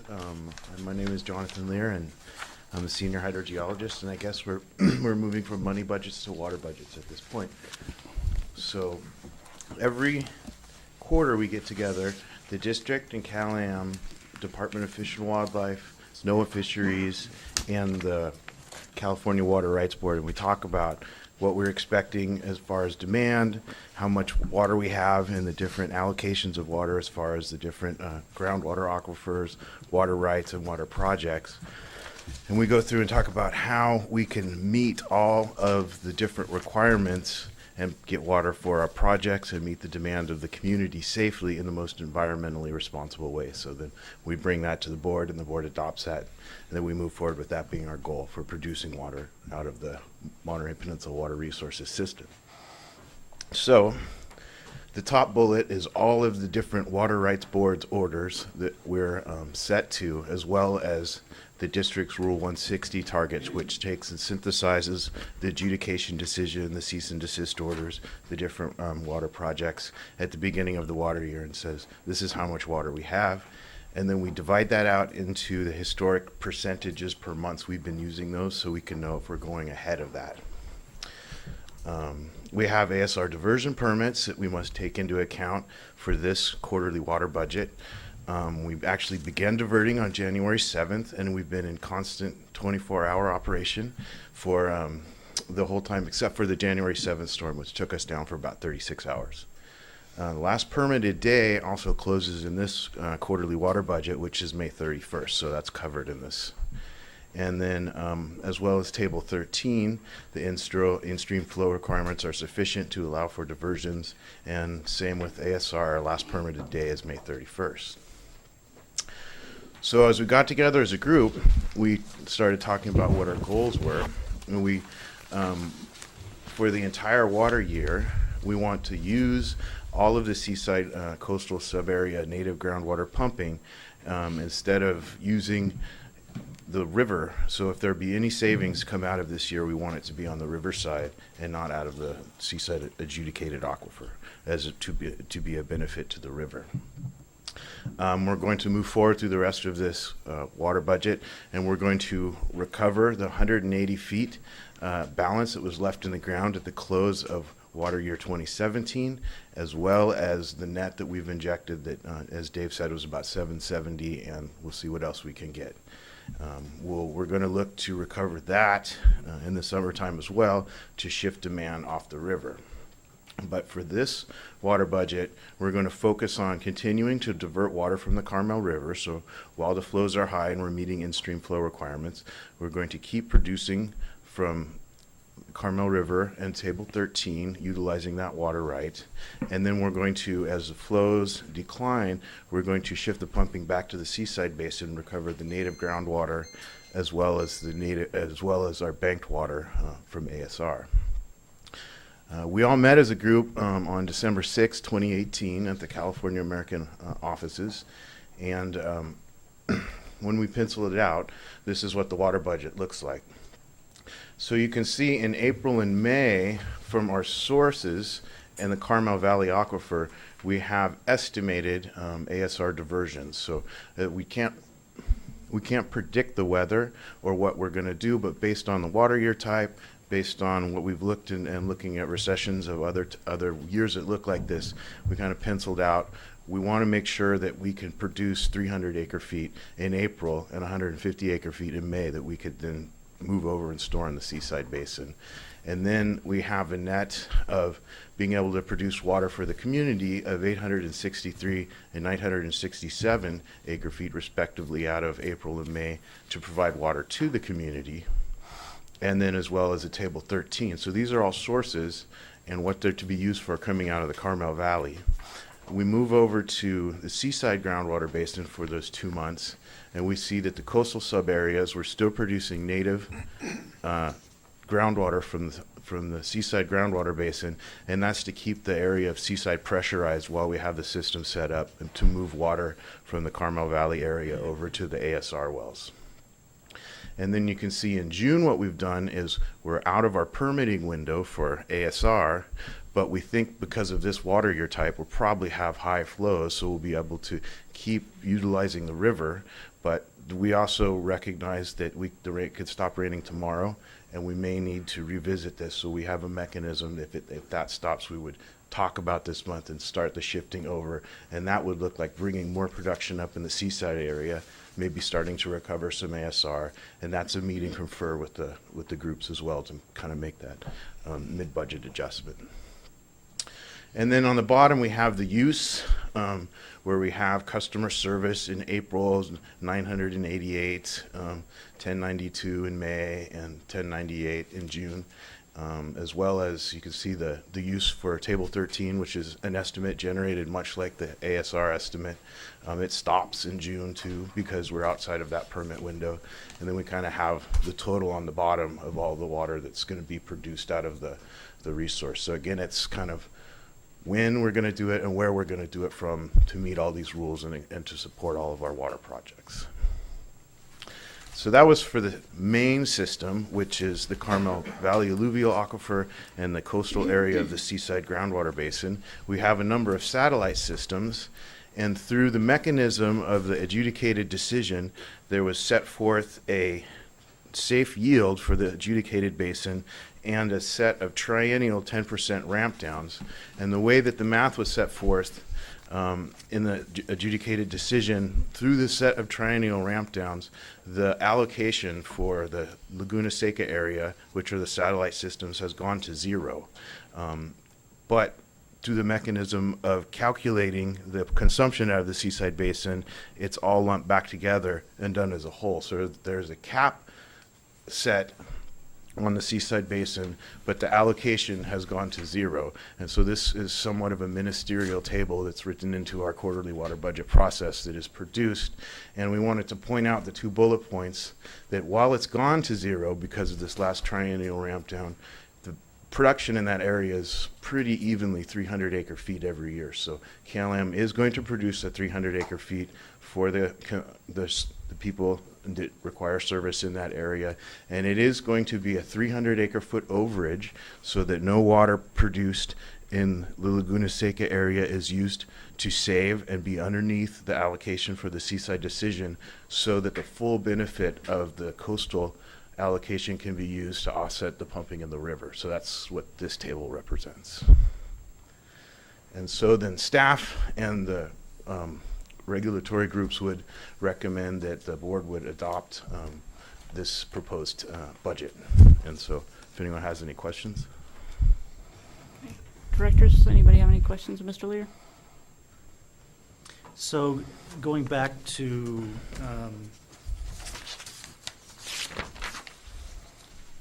let's see,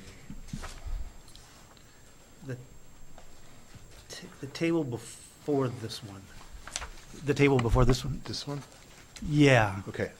So it looks to me that you are assuming the continuation of being able to divert from ASR 300 acre feet in April and 150 in May.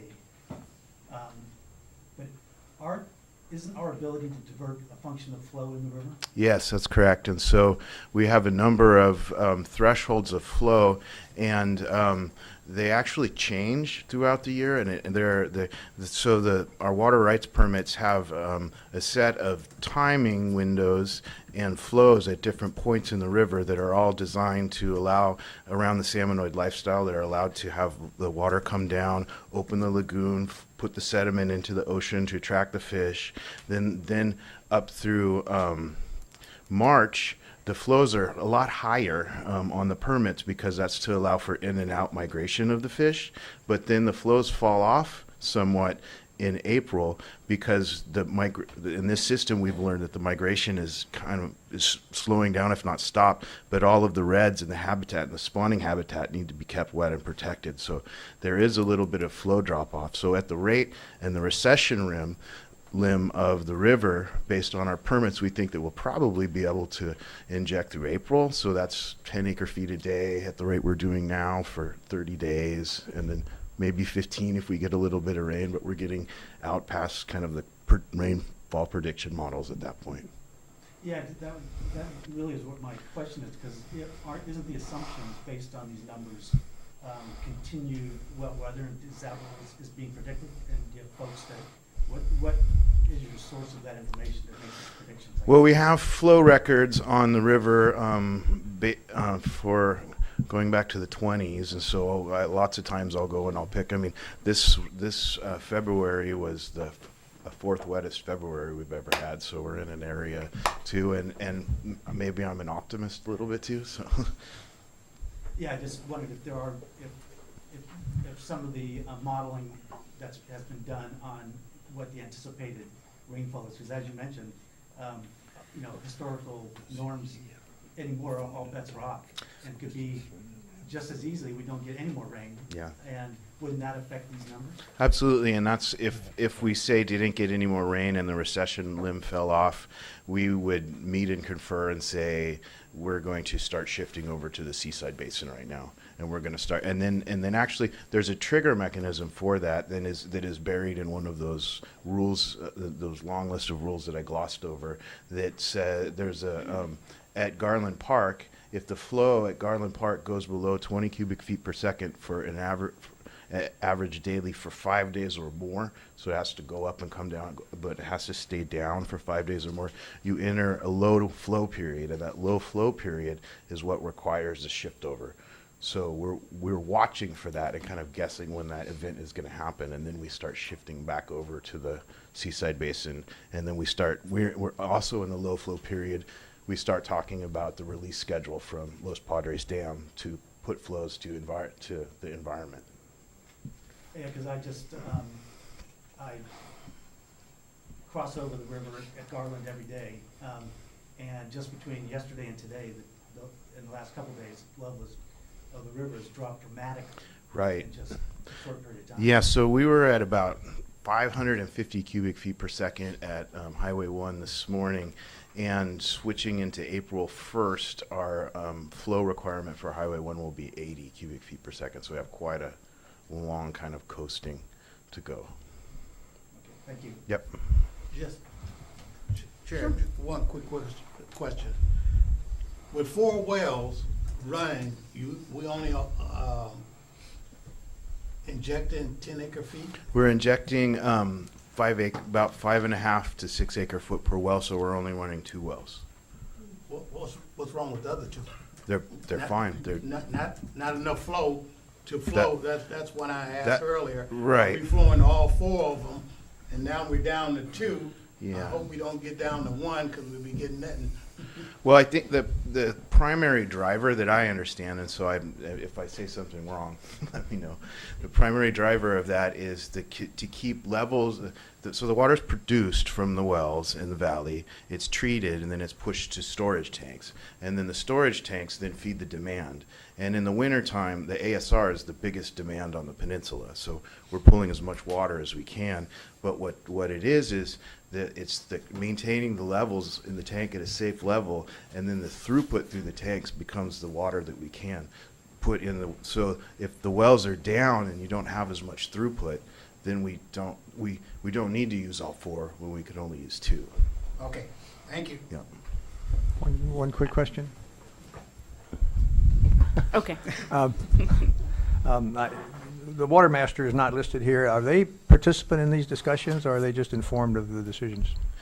They're just informed. They're not a participant in this because their regulatory framework doesn't have what primarily has driven this process is the fisheries agencies. So the Seaside Groundwater Basin has water in it whenever you want, and it doesn't really have as large of an environmental impact when you go to it as it does when you go to the river. So this is all designed to pull the pumping away from the river in the summertime and supplement the surface flows with releases from the dams.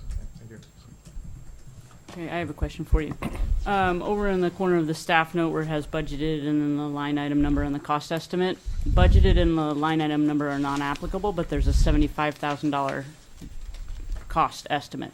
Oh, Is that a mistake? That is a mistake.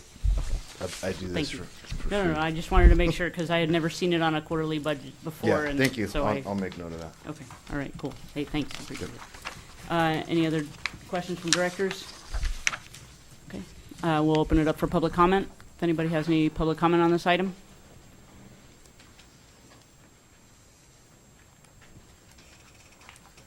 I want to make sure that I get good use out of my parking time out there. Judy Lehman, just a comment. I think this was a really good report. I think I understood a lot of it. So the explanation was very good, and thank you, Jonathan, for doing that. The one question that I have is, based on the use figures that you have on whatever table it was, I noticed that there's not a lot of difference between May and June, and I think there's going to be a ramp up of activities and events happening in June. So I'm wondering if that may also have to be adjusted as we go along. Thank you. Thank you. The U.S. Open hasn't been factored in. That's And that's because it's based on historical allocation, based on the data. And yeah, we'd have to go back to 2010 and 2000 to pick up the U.S. Open. There you go. Yeah. Great. Any other public comment on this item? Seeing none, I'll close. Okay, we have a motion. Second. We have a second. We have a motion from Director Potter, second from Director Edwards. All those in favor? Aye. Any opposed? Motion carries unanimously. All right, let's move on to number 14, consider adoption of the 2018 Monterey Peninsula Water Management District Annual Report.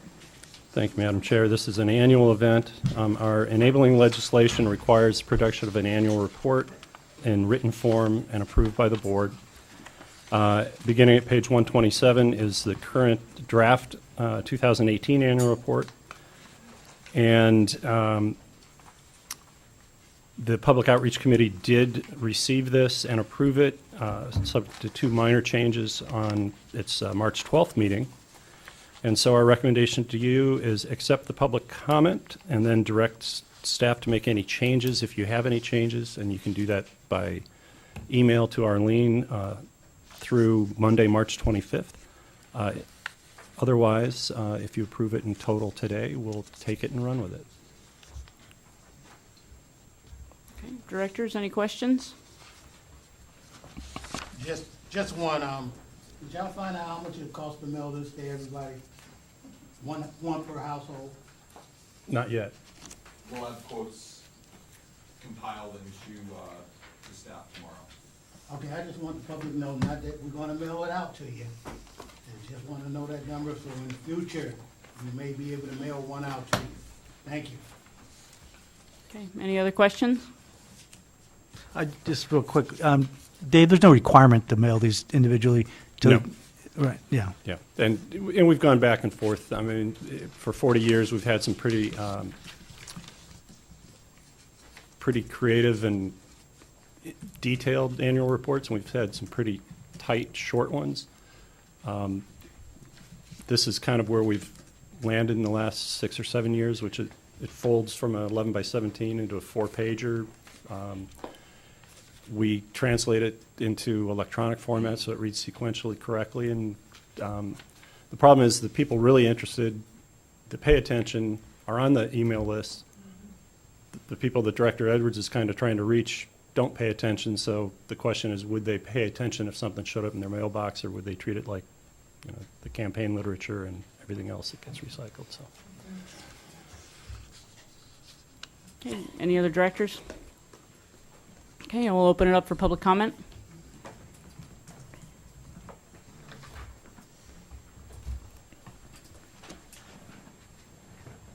Okay, seeing no public comment, we'll close public comment, bring it back to the board. Anybody have a motion? Move approval. Second. Okay, we have a motion from Director Byrne, a second from Director Adams. All those in favor? Aye. Any opposed? Motion carries unanimously. Before we move on to action items, I'm going to call a 5-minute recess.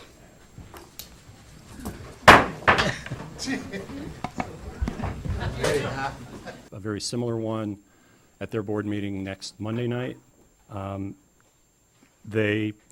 Last week, I believe on the 14th, the Recycled Water Committee did meet and approve moving this forward to their full board. So we're both in a similar mode.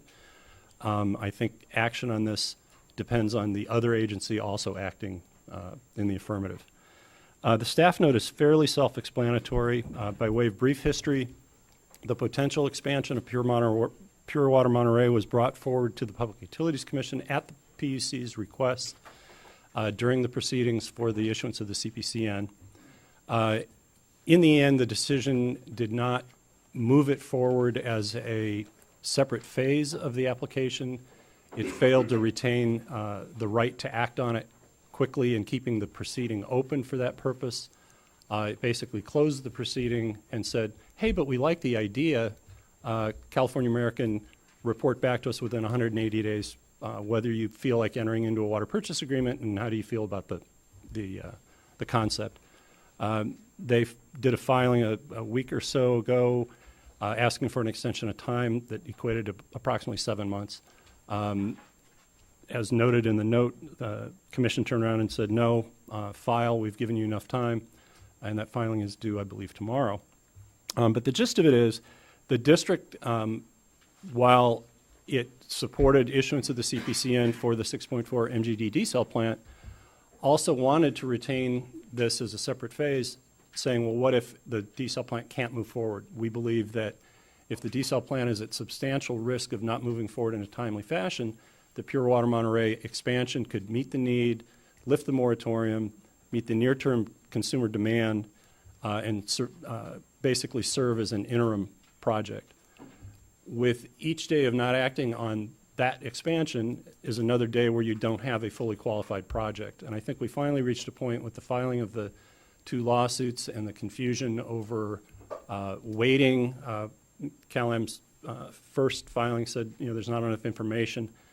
At the request of some of the proponents is to let's at least get the information that's needed. Let's get through the CEQA process and some preliminary permit work and some additional advancement of design so that a year from now, if in fact the community said we can't wait 4 years for a Supreme Court case to resolve itself and then build a project, we want something that can be built in the next 18 months, this would be there and ready to go. So it would be fully qualified environmentally. Going out to bid would take another 6 months of finalization of design, and then a year of construction. So feasibly, we could still meet the 2021 or early 2022 timeline. Again, our district and Monterey One Water have always held out that this would be a reasonable interim solution if desal can't move forward. What we've included here is the cost of activities for the next year, and they're enumerated on page 132 of your note.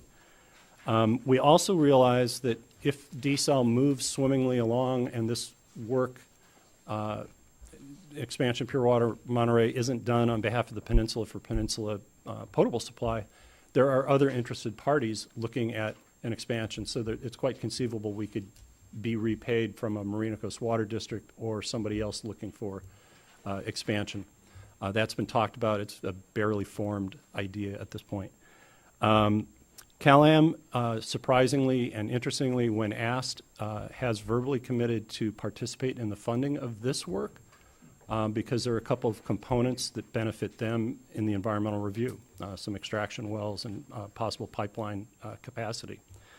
So it would be funded between our agency, Monterey One Water, and some assistance from California American, at least as currently envisioned, based on a text received by Paul Sciutto from Rich Finland last week. So I think that as we have done in the past, one of our jobs is to have a contingency plan. And yes, the road is littered with EIRs for new San Clemente Dam and new Los Padres Dam, the Carmel River Dam. Things do happen where there are stranded investments.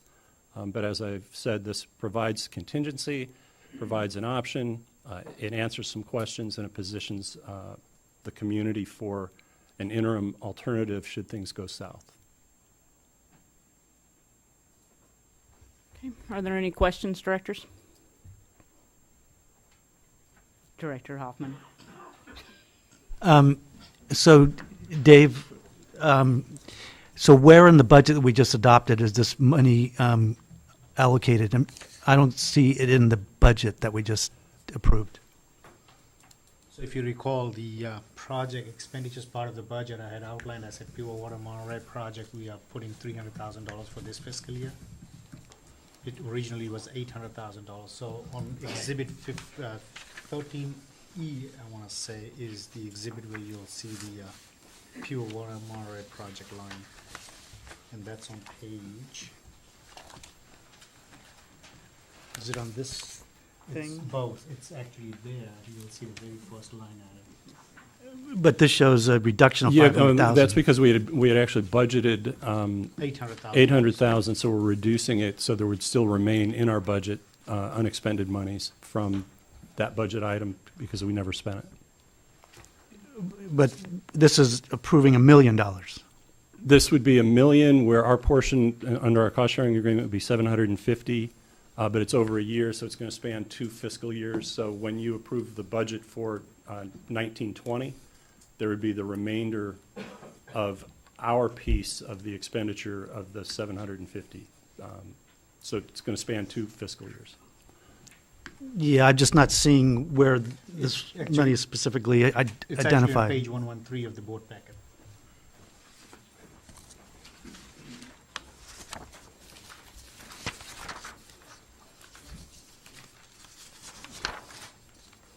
It's the very first line item, the groundwater replenishment pure water Monterey project. You'll see the amended budget carries a $300,000 amount. So we put 800,000 in, never expended 1 penny. So we're taking 500,000 out in this mid-year budget that was just adopted, leaving 300 unexpended still in the system. We'd apply that 300 in this fiscal year if you approve this item. And then in the next fiscal year, we'd have 450,000 of additional requests to finish out the year on our portion of the total $1 million. So 300 remaining from this year, 450 in the next fiscal year. Okay, so, yeah, it just wasn't straightforward. It says groundwater replenishment project as opposed to Pure Water Monterey. Yeah, that's, Yeah. yeah. That's a great point. We'll change the name. Okay. Are there any other questions from directors? Thank you, Chair. Source water, what are we talking about when we talk about source design water? And just add, and you can answer that, and then you can tell me, phase 1 is 22,000 acre feet, 1,004 acre feet. Phase 2 is 44,000. You could correct me now. Yeah. And then desal water, I heard that the desal water that was gave to the CPC wasn't right. Is that up to 7,600? No, if you consider everything at full capacity, the first phase of Pure Water Monterey is 3,500 acre feet at approximately, let's call it $1,800 an acre foot. Okay. The soft cap that the Public Utilities Commission gave us was $1,720. It remains a little unclear, as we've, just mentioned earlier, there are change orders. We're right at the limit of the soft cap, and it's probably going to come in over, so we'll have to do an advice letter filing, working with the company on that. An expansion of Pure Water Monterey would add about 2,250 acre feet, so it's only a portion of the long-term identified need for the peninsula. And it's closer to $2,000 an acre foot because the cost of financing is different primarily.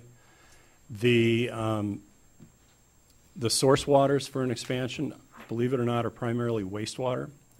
Wastewater committed to Monterey One Water that they had a control to take back from the growers at some point. Some wastewater under control of Marina Coast. Winter flows that are going unused, and there's some proposal to line some ponds to move winter stormwater into the summer months to balance out the availability, and that water's already available under the first phase, just was going to go unused. So really there's no new, one of the misconceptions is that there's Salinas Valley water. There's no new Salinas Valley water sources that aren't currently under control of Monterey One Water through the first phase agreements, or it's peninsula wastewater that's going out to the ocean or under control of Monterey One Water anyway. So that's where that's coming from. And then the desal issue is just, there's an ongoing discussion about how the cost per acre foot has been represented. It's closer to $5,000 an acre foot at full capacity. Okay, and source water, don't get excited, people. Pacific Grove got a storm drain, or they have their recycled water. It wasn't no notion of pumping that over to Pure Water Monterey. I just read an email, so don't nobody jump out of their chairs. So. Is Rudy still? Oh, good. So I'm going to offend our representatives of Pacific Grove. So it basically did the opposite. Theirs is a scalping plant, so they took flows that would normally have gone to Monterey One Water, and they kept them for themselves, pulled the solids out, took the nice recycled water, put it to the golf course and the cemetery, and then sent heavier, more solid-laden water back to Monterey One Water. Okay, and my last question, when Pure Water General Manager Paul next door went to Seaside, Council member Wizard sort of like mentioned, have they talked to them about their Seaside sanitation? That water, is that going to be counted in this? You know, no, and in fact, I think what Seaside would like to do is create an entitlement, not unlike what Pacific Grove did and others have, where they say, here's a new source of water. And if there's capacity in the pure water facility, either in the first phase or in an additional phase, we'd like to ship it there, have it treated, bring it back as potable water for Seaside's use and allocation solely.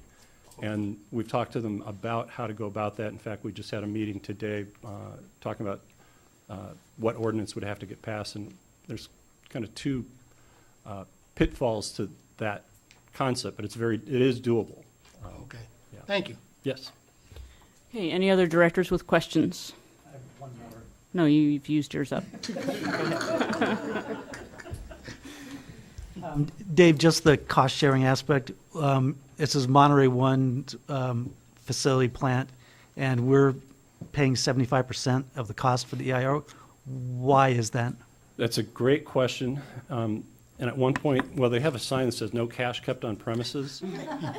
And I kind of ribbed them about it, and then they added a little thing that said go next door, because they treat us like the bank. So in the development of all the pre-construction work, they were expending reserves of their own, most of which came from sewer revenues. Prop 218 says you can't spend sewer revenues on a water supply project, but it does say you can reimburse yourself. There are aspects of Pure Water Monterey that are not simply water supply, but also deal with becoming closer to a zero discharge agency. So there's some wastewater component, but they really weren't in a position to take all of the sewer ratepayers' money and just spend it on water supply, which is why in here the recommendation also says if this doesn't go forward, we should contemplate paying off the 25% to keep the balance with Prop 218. How did it get to 75-25? It started as 50-50, but their reserve situation was heading in the wrong direction. Our water supply charge, which was put in place to do exactly this kind of project, was heading in a good direction. We had greater wherewithal to spend those pre-construction dollars, and they became hat in hand, and we agreed to 75-25.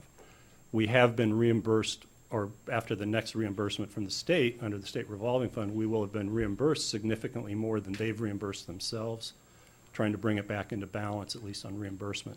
But, we're the water supply agency, so we said we'd commit to spending a little more on development of a project. It just seems kind of interesting that we're paying for their EIR, most of it, and then turn around and then they will be charging us for the water when it's extracted. So they're getting us on both ends. Well, so it'll be a wash on the extraction because the rate setting for the CalAm potable sales passes through. It's very similar. Our current situation is we sell water to the golf courses inside Pebble Beach, and we have since 1994. The project is owned and operated by Carmel Area Wastewater District.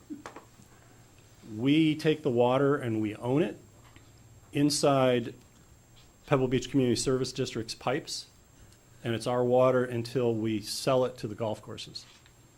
That's kind of our role in this situation as well. They don't have the purview to be a water wholesaler. We do, so we're taking the water from their plant, basically in Marina Coast Water District's pipe, into an ejection site owned by Monterey One Water. We'll own all the water that's in reserves until it's designated as somebody else's, and CalAm will buy 3,500 acre feet directly every year, so we'll get paid for that, all our costs covered. But the drought reserve and the operating reserve is going to be our asset until we turn it over to CalAm for either an interruption at the plant or a redirection of source waters during a drought. And so it's, I probably made it sound more complicated than it is, but yeah, we're basically in the paper end of the business rather than the asset end of the business. We don't own anything except the water for a period of time. Thank you. Any other questions? Okay, I'll open it up for public comment. And again, I'll remind you, if somebody has stated something that you were planning on saying, you don't have to feel obligated to restate it.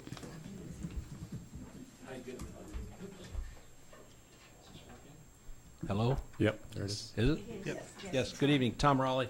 I was in the overflow and was a little bit late getting here, but as a representative of Monterey Peninsula Taxpayers Association, I would be negligent if I didn't question the numbers given on how much per acre foot.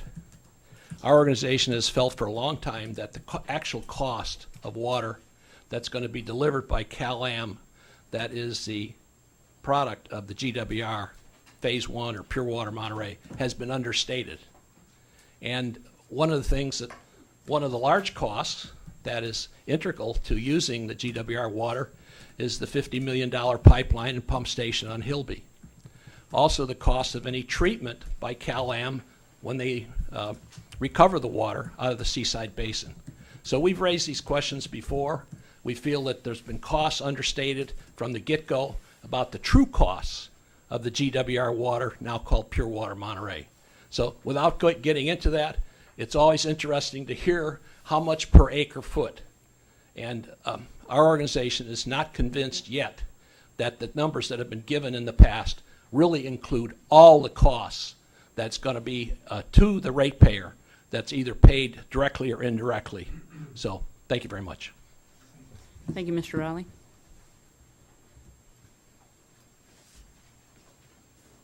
Good evening, Rudy Fisher. Mr. Edwards asked a really good question, but I think one of the things you have to be concerned about is it's not just Pacific Grove or Seaside. I've heard Monterey talking about finding a way to capture water. And as long as we don't have a regional solution, cities are getting desperate enough they're going to start to figure out their own solutions. I think the big goal for all of us, everybody in this room and everybody out there in television land, is to meet the CDO and get out from under the moratorium. This, what you're talking about tonight in helping to fund the EIR for potential expansion is a just in case. It really is. Now, having been affiliated with Monterey One Water, I have a bias that I think it should go forward anyway. But when, we had been accused when I was there of introducing this project to injure CalAm in some way. We had not. The PUC, the California Public Utilities Commission, asked us to look at could we do an expansion. And we looked at three options. One was smaller than this option, and one considerably larger. And we picked the middle ground as doable, not extravagant, not a push. The other one, we would not have had to do, make many modifications to the plant, but we'd be having to run it full out. And that was not a good way to go. So we selected the 2250 acre feet as the most doable. Now this agenda item talks about a potential low-cost interim measure, and that's important. Monterey One Water, you just mentioned that we got the WIN Act, was it Water Improvement Infrastructure in the Nations Act, and we got the state of California giving some grants to the agency because it's a compelling project. It really is. Grants can reduce the cost of water overall. Now the cost of this extension would probably be about $2,000 per acre foot, as Director Stoltz said.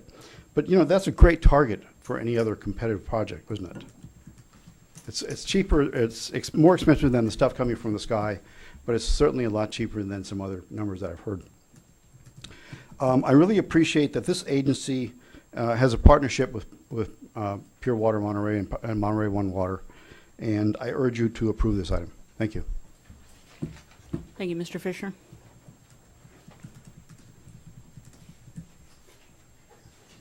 Amy Anderson, Carmel. The State Water Board updated the policy to encourage the use of recycled water as a resource, and I saw this media release in December of 2018. So they set statewide goals for recycled water use and to make good on the board's pledge to encourage the development of underutilized water, which obviously this wastewater is, to address the effects of climate change, drought, and water supply. They set goals for increasing recycled water by encouraging the use in areas where wastewater is currently discharged to saline bodies and the areas where groundwater supplies are threatened. So here we are. That's us. And it seems like a really obvious thing to do, to perhaps maybe needed to respond to the CDO, but also whether the price is $2,000 or $2,800 or whatever per acre foot, that this water is available. It's available to use, it's available to purify, and it will be cheaper than the CalAm desal water, certainly. Whatever the eventual additional water source is, whether it's a regional desal plant, if we end up going to publicly owned water here, or whether it's a dam, it's still a wonderful resource, and I can't see any reason why something like this wouldn't be approved, the additional water. Thank you. Thank you, Ms. Anderson. If you want to speak, get in line.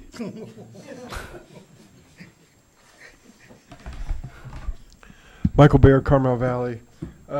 First of all, I support the approval of this funding wholeheartedly. I think it's great to move forward on a contingency plan.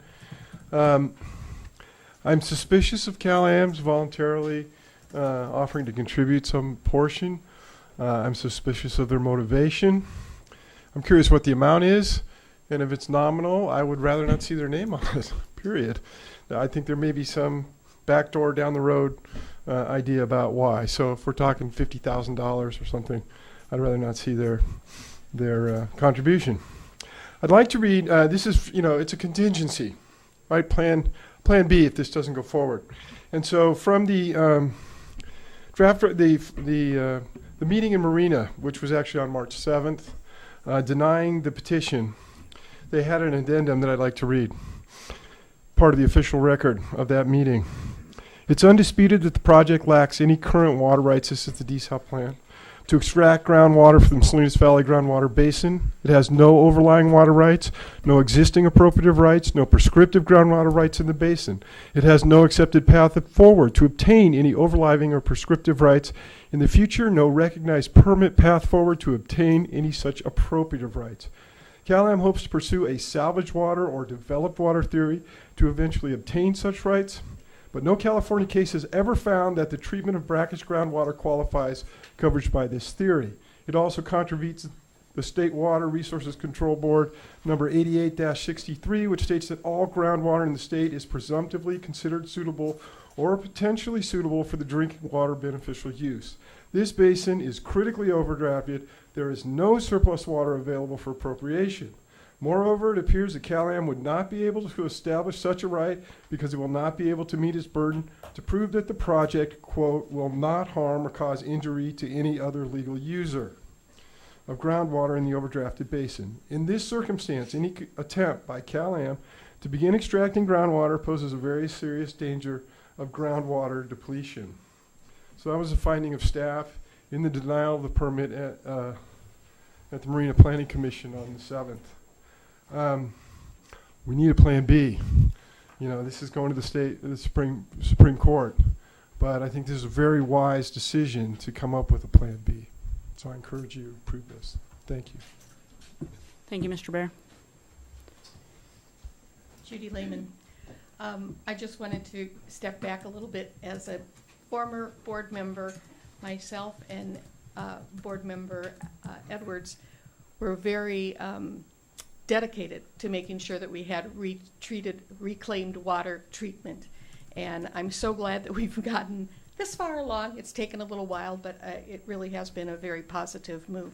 One of the things that I would bring to your attention is all of the municipalities that I'm aware of in the state of California are required to treat their stormwater runoff. And they have been collecting funds on our water bills and on our state, or on our city taxes. So I'm hoping that there'll be a little bit of cooperation from each and every municipality with that little bit of drop of money that is there to make it so that everybody buys in on this. It's a good project. It's making good use of water that should not be just used once and disposed of. Thank you.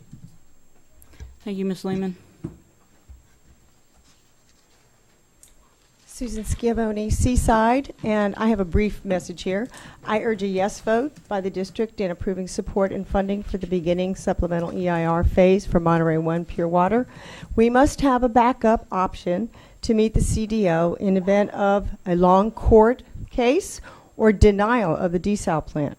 And should the district prevail in the purchase of CalAm, a preferable option of expanded pure water would facilitate a more cooperative regional agreement regarding a publicly owned desal project in an appropriate location.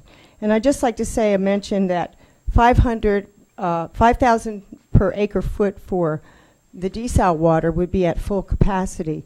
Should that plant not operate at full capacity, it will be much higher. And that is really an outrageous cost for water. Thank you. Thank you. Hello, John Tilley, Coalition of Peninsula Businesses, also the Monterey Commercial Property Owners Association. Thank you for letting me address you. We'd like to support this expenditure. I think information is useful, especially this information. This is a very hot topic, the expansion of the recycled water facility. So I would also like to point out that this is an interim project, that this is a short-term project, something that is possibly there to fill in a water need as the desal plant is brought online. Thank you very much. Thank you, Mr. Tilley. Anyone else wishing to speak on this item?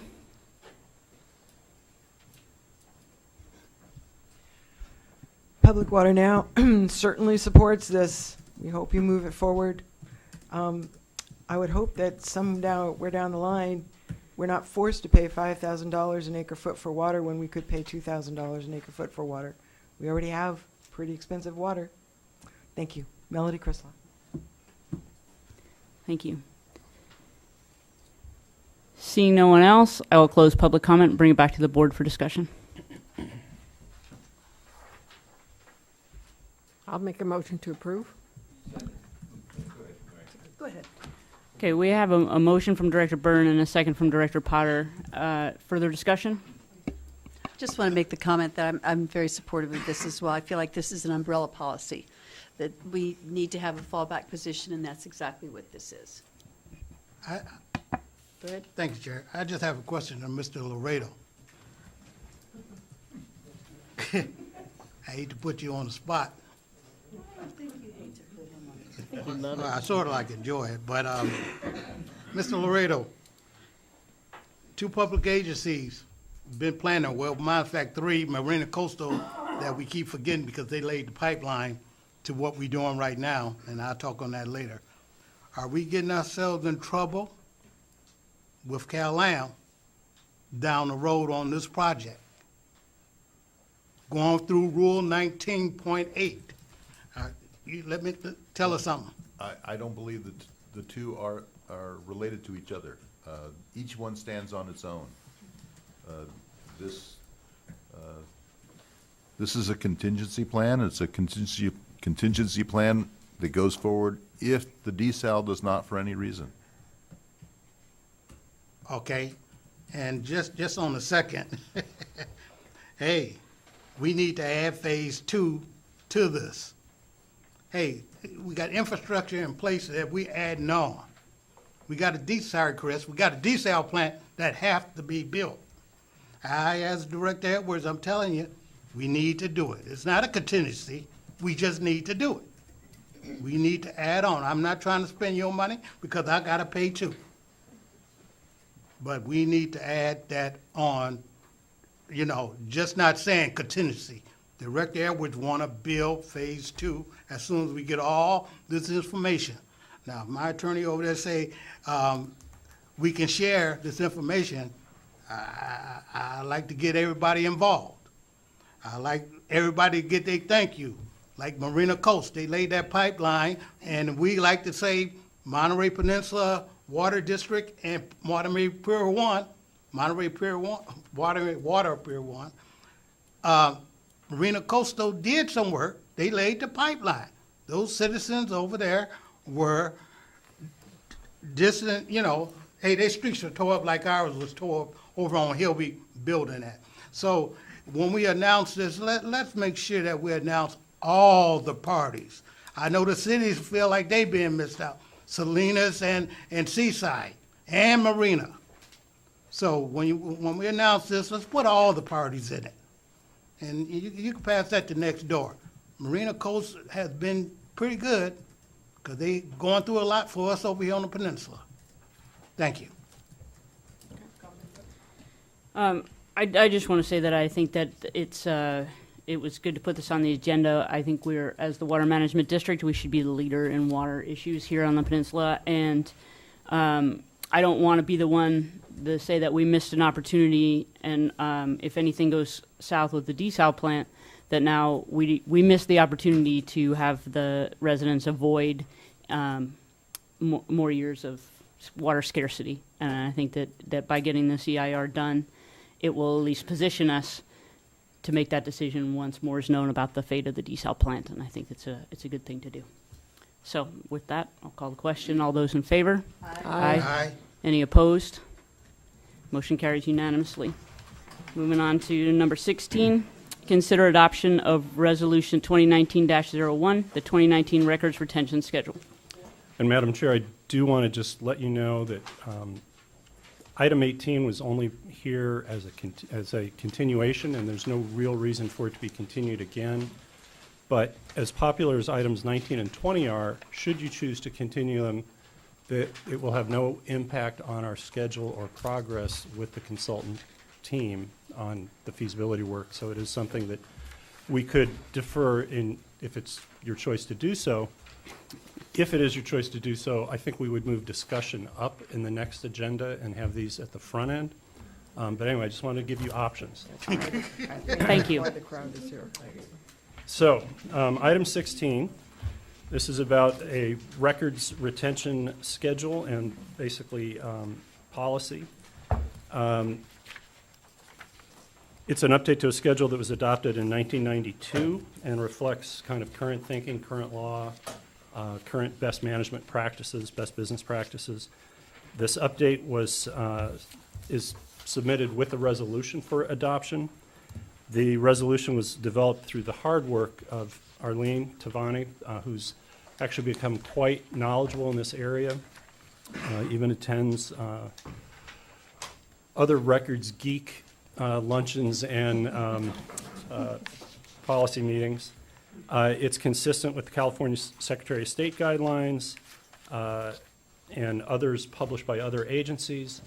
It was reviewed by an outside records consultant, Diane Gladwell of Gladwell Governmental Services, and District Counsel's office worked closely with Arlene in the development. So this is just a retention policy, if you will, adopted through resolution. Okay, any questions of directors? Okay, opening up for public comment.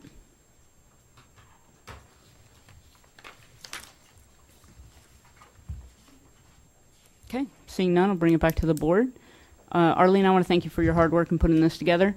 I was assigned records management at my day job as an ancillary duty, and I got to say that I'm glad to have people like you doing this. So thank you for it's very extensive, really, really well put together.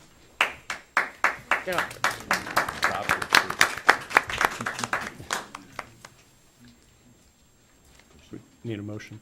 Move approval. Okay, we have a motion from Director Byrne and a second from Director Adams.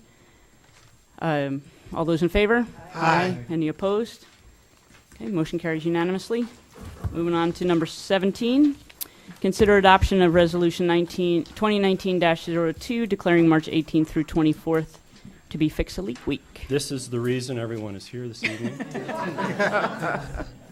This is your entertainment of the evening. No.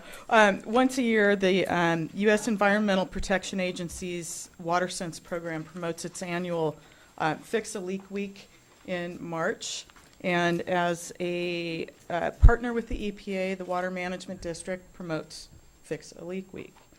So I'm going to run through a quick presentation on finding and fixing leaks. And so what you want to do is check for leaks in your home. And first you need to determine whether you're wasting water and identify the source of the leak. The first thing to do is to check your water meter before and after a 2-hour period so you can see if it's changed at all. If the meter has changed, you probably have a leak. We have free toilet leak detection kits, and back here on the counter there's a basket that has the leak detection kit in it for anybody who wants one. And we also have some toilet flappers, and I'm going to talk about that in just a minute. But you can pick those up for free at our office, or you can also put a couple of drops of food coloring in your toilet tank, wait for, give yourself 15 minutes or whatever, go back and check, and if there is color in the bowl, then you have probably a leak with your flapper. Toilet flappers get old and worn, and people don't really think about these things. They're made of plastic. The plastic corrodes, and they do eventually start leaking. So you do want to check that and replace them from time to time. They are a very inexpensive part, and you can change them out very quickly. The other thing is take your old flapper with you when you go to buy a new one. That way you can see that you're getting the right one, or you can check the manufacturer's website for the appropriate replacement part number. Also, we have universal flappers available at our office, so you can come out and pick one up. And if you do end up buying one, don't forget you can apply for a rebate. Faucets, old and worn faucet washers and gaskets also frequently leak, and so you need to check for those. There are lots of tutorials online that'll show you how to fix different faucets. Do-It-Yourself Network has a handy reference on faucet repairs. And of course, YouTube is always a great resource. Shower heads. Leaking shower heads can be fixed by making sure there's a tight connection between the shower head and the pipe stem, and then be sure to use pipe tape to help secure it. Pipe tape is also called Teflon tape, and it is available at the hardware store. We actually do have some at our office as well. We have very small little rolls of it that you can use. And then obviously for complicated shower leaks, you'd want to call a plumber and have somebody who's got experience help you out. Outdoors, if you have an in-ground irrigation system, and this is really important right now, check to see if it's working properly or if it's been damaged over the winter. You can hire an irrigation professional certified by a WaterSense licensed program to inspect it for you. This is, like I said, it's particularly important because a lot of times we have the emitters pop off. People don't know it. I see these leaks all the time. I walk a lot, and this is probably the number one leak that I see. Also, to check your garden hose and see if it leaks or if it's leaking at the spigot. You can replace the nylon or rubber hose washer and then make sure that it has a tight connection so it's not leaking. If you have leaks and you find that those solutions don't help to stop them, then it might be time to replace those leaking fixtures. And we recommend that you look for the WaterSense label when you consider any new toilet, faucet, or shower head. The WaterSense label is your indicator that it's been tested and that it is functional and is going to work well for you. You can also take advantage of rebates from the Monterey Peninsula Rebate Program. Applications can be found online at montereywaterinfo.org. So be a leak detective for Fix a Leak Week. And you can get more information on our website at monterreywaterinfo.org. So to conclude my presentation, staff recommends that the board adopt Resolution 2019-02, declaring the week of March 18th through 24th to be Fix a Leak Week. All right. Thank you. Directors, any questions of staff? I just have a question. This is really directed at CalAm. Am I mistaken that CalAm offers to come out to your property and check for leaks at no expense? Or my Yeah, the CalAm offers what's called the WaterWise house call. So if you have an issue that you can't determine what's going on, they can send out their trained staff to go out. They'll look through the property and give suggestions on ways to reduce water use, help to identify leaks that you may have in your house, and that can be done by calling the CalAm office here. at no expense, right? At no expense, yeah. Any other questions of staff?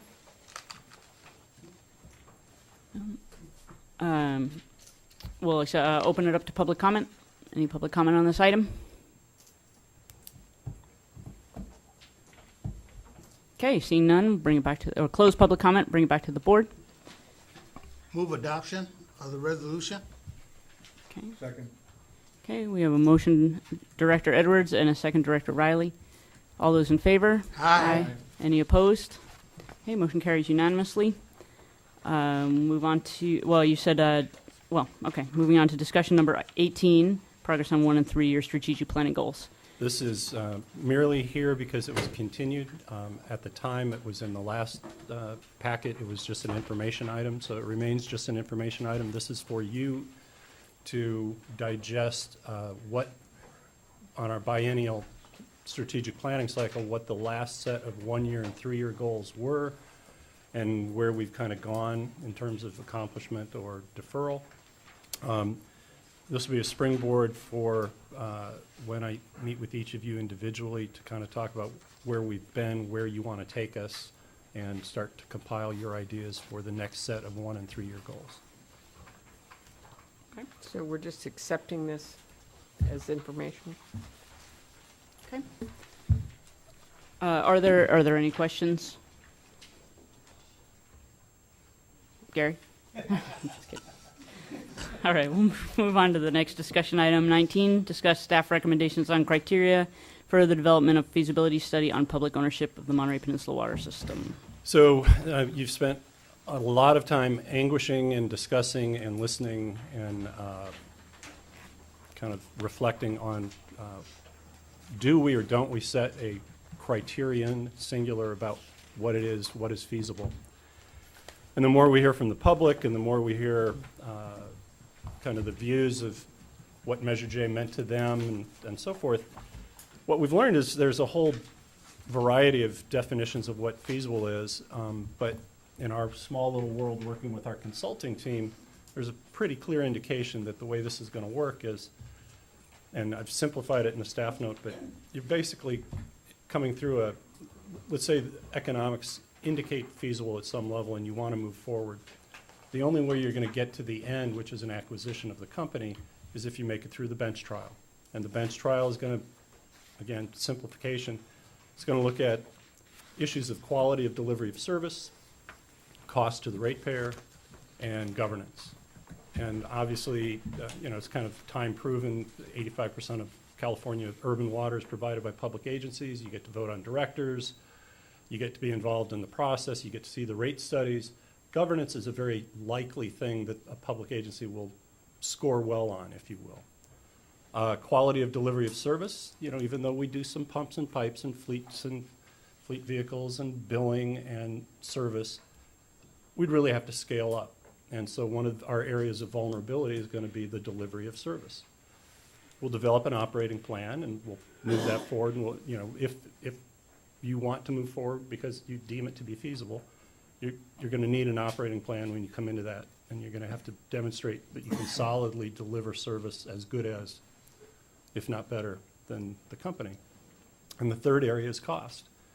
And this is where our advisors from the outset have said, hey, you're going to struggle you're going to win on point A, you're going to struggle on point B, so you better come in with advantages on cost. I think we've all agreed at this point that there can be cost savings from the beginning, there can be cost savings that cross over maybe in the 5th year, and we've heard people say, well, I'll take cost savings in the 31st year after the bonds are paid off because we'll own the system. As I have mentioned to you before, numbers are somewhat objective on their own, and if the numbers and the modeling is done right, you're going to have some objective scenarios to look at. You're going to have a scenario that says, under this set of assumptions, under these conditions, here's what the cost structure is going to look like, and you will have savings, but it's going to be in the 20th year. You're going to have some scenarios that say, under this set of assumptions, you're going to have cost savings in the beginning. I think where we're at right now is, let's look at the package. Let these people do their work. I've included, a lot of folks have asked for what's the scope of services. So we've kind of put in there what the scope of services is. We took out the confidential information about asset packages and so forth, and types of comparable systems and what have you. And the scope of services is also pretty objective. Go look at this thing and produce some results that we can look at. So I think at this point, the measure of feasibility should be what gets you through a bench trial. In the opinion of the consulting team, based on the results and looking at all 3 of these elements together, is it a strong enough argument or too weak? Do you need to go with, it's got to be this scenario because you're going to struggle here? You know, we'll have that point of discussion at the point that that information is available. I do think that we've addressed through the last bullet here that we all agree that we want a financing structure where the financing is secured by the enterprise's revenues and is reflected in the rates. I think we've heard that pretty clear, and I think frankly from the standpoint of operating a water utility, that's the best path. By breaking your governance into general obligation bonds or Mello-Roos special tax bonds over here and operating the system with rates and charges without those costs, you have different signals that are being given to the ratepayer. So it makes sense to combine the two. But my recommendation is to let them do their work based on the scope of services that you see here, look at the outcomes, and then let them kind of measure what your chances are, present to you, and you'll know it when you see it. Okay, directors, do you have any questions? I take your place, Director Hoffman. I seen some emails. Are we going to present to the community the work that the consultants done, or are we just going to get one answer? I'm going to treat it like a math problem. That when I was in school, the teacher used to say, "I want to see your work before you give me the answer, because I can give you an answer. I want to see if you're cheating." So. Yeah, so a couple of things to that. The next item will cover a little bit of that as well. So one of the questions we've asked the consultant on, let's see, the very first scope of services, valuation and scope of service. About 2/3 of the way down the page. Based on the cost of service model, working in conjunction with the investment banking consultant, determine the maximum acquisition cost that could be paid while meeting the various measures of feasibility. No, we're not going to release that to the public because you're negotiating against yourself at that point. Here's the most I can afford to pay. But there's going to be a lot of reportable information. Here's what we assumed in terms of operations. Here's what we assumed in terms of debt amortization. This is what we took out, property taxes. So based on all of these assumptions, here's what the cost of service looked like with the investor-owned utility. Here's what it looked like without the investor-owned utility. Here's the scenario based on our most likely valuation. That valuation came from the income approach, the market approach, and the replacement cost approach. And we kind of had this range of valuations, and we said, well, we think it's kind of in here. Yeah, we'll show that work. We'll show what work we can, but we're not going to prejudice our negotiating position or our legal position going forward. That's really what this is all about. And all the people who said, oh, it's not in the public eye, it's not in the light of day, there's reasons for that. And the primary reason is to not negotiate against yourself. We'll be measured. We will at various points hopefully be able to report out, but we'll be taking pieces of 5 different entities' work and cobbling it together into the report that goes forward. So, Okay, thank you. Any other questions? Okay, we'll open it up for public comment. Again, if you've already stated your opinions on the feasibility criteria, please don't feel obligated to repeat yourself. Dan Turner, Monterey. I don't disagree with anything that Director Stolt, General Manager Stolt said. I think we should be as well prepared as we can be when we go to the bench trial. But in terms of when will we see savings, we don't know that because we don't know what CalAm's real costs are. That would be if we can get past the bench trial to the eminent domain trial, then we'll really find out what CalAm's costs are. But since we don't know if it costs CalAm $40 million a year to supply our water, or 45 or 50 or 55 million or what, we don't know exactly at what point we will be saving money. But I'll tell you something else. Although being prepared as well as possible is extraordinarily important, when we get to the bench trial, if we get to the bench trial, if you guys, you directors, decide when you vote 6, 8, 10 months from now whether we should do that or not, it depends whether we get a judge who is pro-corporate, who will find in favor of CalAm and say no eminent domain trial. Just because he or she is a pro-corporate judge. If we get a decent judge, there's no doubt that that judge would allow us to proceed to eminent domain. And if we can do that, boy, wait till you find out what CalAm has really been doing. Thank you. Kevin Dayton, Government Affairs Liaison, Monterey Peninsula Chamber of Commerce. I'll note what was presented by your general manager at the last meeting, and it's great in the minutes. In order to prevail at the bench trial, it may be best to demonstrate actual savings in cost of service relatively early. And there's some dispute about whether that relatively early means immediately or in the first couple of years. I did notice as I looked at the investment banker scope of services, that person who will be in charge of developing the tax-exempt bond financing structure says the goal is a structure secured by rates and charges, not taxes subject to voter approval. And I'm skeptical about the ability to for this district to buy the assets of CalAm without having to seek taxes for a bond measure. And I looked at that and I thought, what would be the way that the district could figure out some sort of trick to finance this? And I bring this up now because I don't know if this is what you're looking at. Some of you may know that several years ago, a lot of school districts and community college districts were issuing something called capital appreciation bonds, where the principal and interest doesn't get paid back to the person who buys the bond until the end of the 30 or 40-year period. And it was an artificial means to borrow a lot of money but have a low or no tax burden on you initially, and then it would bloat up over time. And I did say, I wonder if there's a way that water districts do this. And I was wondering, is there any possibility you'll be looking at capital appreciation revenue certificates of participation or some other similar concept where you can borrow money but it bloats up over time, over 30, 40, or who knows how long you want to do it. But it's an idea that's come just to mind as we deal here with, are these cost savings going to be immediate, or are you going to be able to delay them for a while? Thank you. Thank you.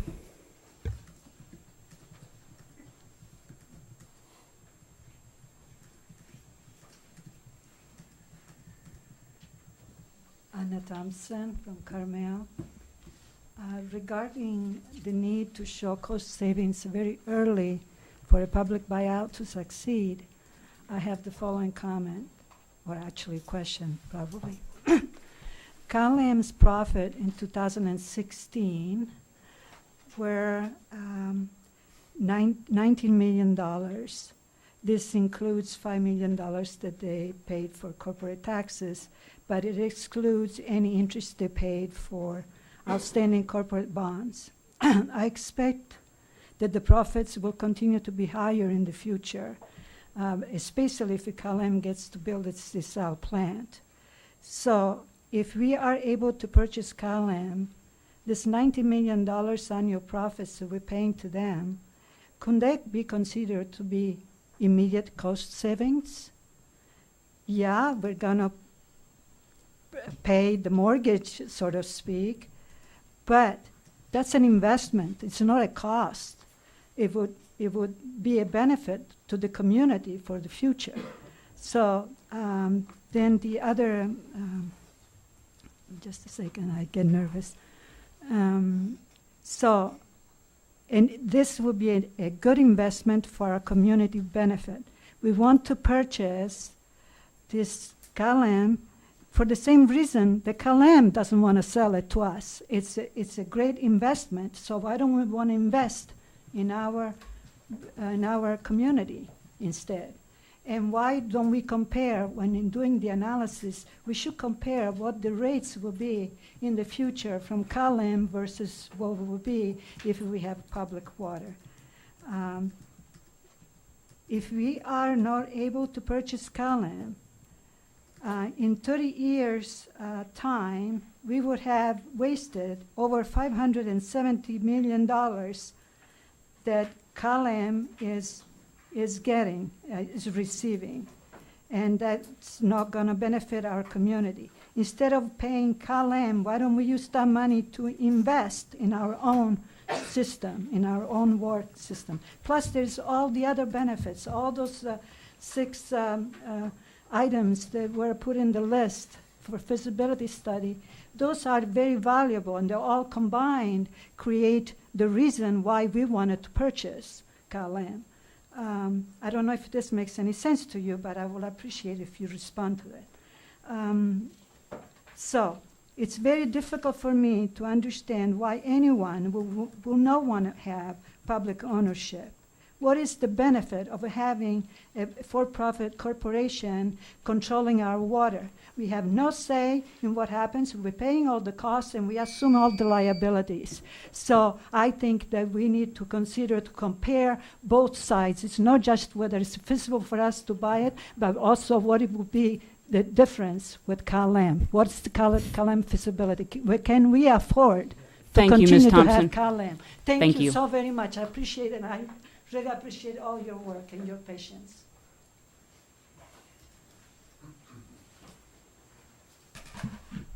Michael Bayer, Carmel Valley. So I wrote a letter to all of you in the beginning of the month and worked that into a commentary, which the Herald hasn't printed yet, but which you received in your packets tonight. Related to this idea of cost, I mean, appreciate what Mr. Stolt had to say about, we're going to have models, rate base, I didn't hear you that, but I've heard that as another way to, we're going to have these are the ways we can assess it, and this is the target. We're going to go to the judge and say, this is the range. And CalAm's going to say, yeah, but we want a desal plant and, put another $500 million on that. And they're going to be saying a much higher number. And so it's not decided at the bench trial what the price is. That comes later. And so as long as you have a good, solid number that you're backing up, well, this is the best, this is what we think the company's really worth, then you should be able to get it to a jury where the jury will decide. And the point I was trying to make is, we really won't know what those cost savings are until we know what the final number is. And that won't happen until the very end of the process. And then I guess you guys will get to vote. Can we afford it? And I'm pretty confident that if we get to that point, it'll be a number that the community can afford. But I just want to also emphasize, the reason why there's certain barriers to transparency is this idea of if they know what we can afford, that's to a disadvantage. And I understand that, but I want to use the model of buying a house. Let's say I have $500,000 instead of $500 million.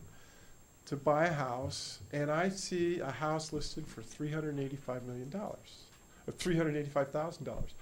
You know, the seller's not going to come up to me, well, how much can you afford? You know, the seller's, you know, I'm going to be able to say, this is what I can afford. And so in terms of what the judge is focusing on is, you know, the question is not what we can afford. The question is if we can afford what the company is worth. And so the gist of all of it is this is the case for what the company is worth. And then this is how we can be the water purveyor. I think that's, you know, it's really important that's not overlooked. That should, I think, should be the highest priority because I think we can't afford what the company's worth. You know, so a lot of work needs to go into this is how, you know, we take on 75 new employees and we run the water company better than CalAm did. So thank you for your time and all the effort you're putting in these several months. Thank you, Mr. Bear. Hello, John Tilley, Pacific Grove resident, Monterey Commercial Property Owners, and also Business Coalition of the Peninsula. Reading right directly from the text of Measure J, the purpose of this measure is to ensure a lower cost of service to ratepayers. It also mentions the sustainable water. Therefore, the scope of using the basis of the rate to the district residents is spot on to what Measure J said it would do, that it would lower the cost of water. And as well that the scope of the study should include the desal plant because it does say it will include sustainable projects. So I appreciate the fact that the scope of work that's being addressed here is sufficient to give a good view of what would happen at a bench trial, but also to succinctly deliver on the promise that we were told by Measure J. Thank you. Thank you, Mr. Tilley. Madam Chair and Board members, my name is Marianne Carbone, Mayor of Sand City. I'd like to thank your staff for replying to the letter that I sent you as fellow elected leaders. And I don't deny that your staff's recommendation to do all feasibility definitions work in secrecy with the consultants working for your attorney so you could claim attorney-client privilege is legal. But my caution to you as fellow elected officials is just because the staff recommendation is legal does not mean it's not right or the best way to proceed. In the 2002 election, 2/3 of the district voters stated their lack of confidence in the district by suggesting that it be disbanded. Your executive director's commented that it was just a Monterey election was incorrect, by the way. Monterey was asked by all the jurisdictions within the water management district to host the election and they agreed to do so. My point is that the district has regained some of the trust of the public, but that trust is always fragile. Doing the public's work in secret erodes trust even when it's legal. Signatures were gathered for Measure J, and the campaign was waged on a basis of telling the voters that public ownership would reduce their water rates. A judge ordered that claim be removed from the ballot title. I am not against public ownership. My city built and owns its own small desal plant that we lease to CalAm to operate. My concern now is how are you implementing Measure J to date? It's your responsibility as a board to define what feasibility is going to be and how it's to be measured. To be true to the public, I would suggest you ought to define the dollar risk to the ratepayers associated with the condemnation process if you should lose at bench trial. The process you are currently following could find the board in a position of having staff or consultants define what they think is feasible, which will put incredible pressure on your board to move forward with condemnation. Even if your definition's different, as a board, you should have the courage to say now what you think feasibility should look like. Like the definition of feasibility, I believe it's the financing of your acquisition also deserves public discussion. While there are legal vehicles to maintain acquisition without a public vote. Thank you. Thank you.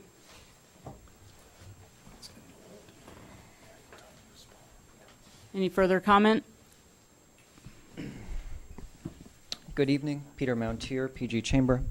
Thanks for the opportunity to, thank you for the opportunity to speak. Cost savings to ratepayers is the most important criterion among those recommended in the agenda report.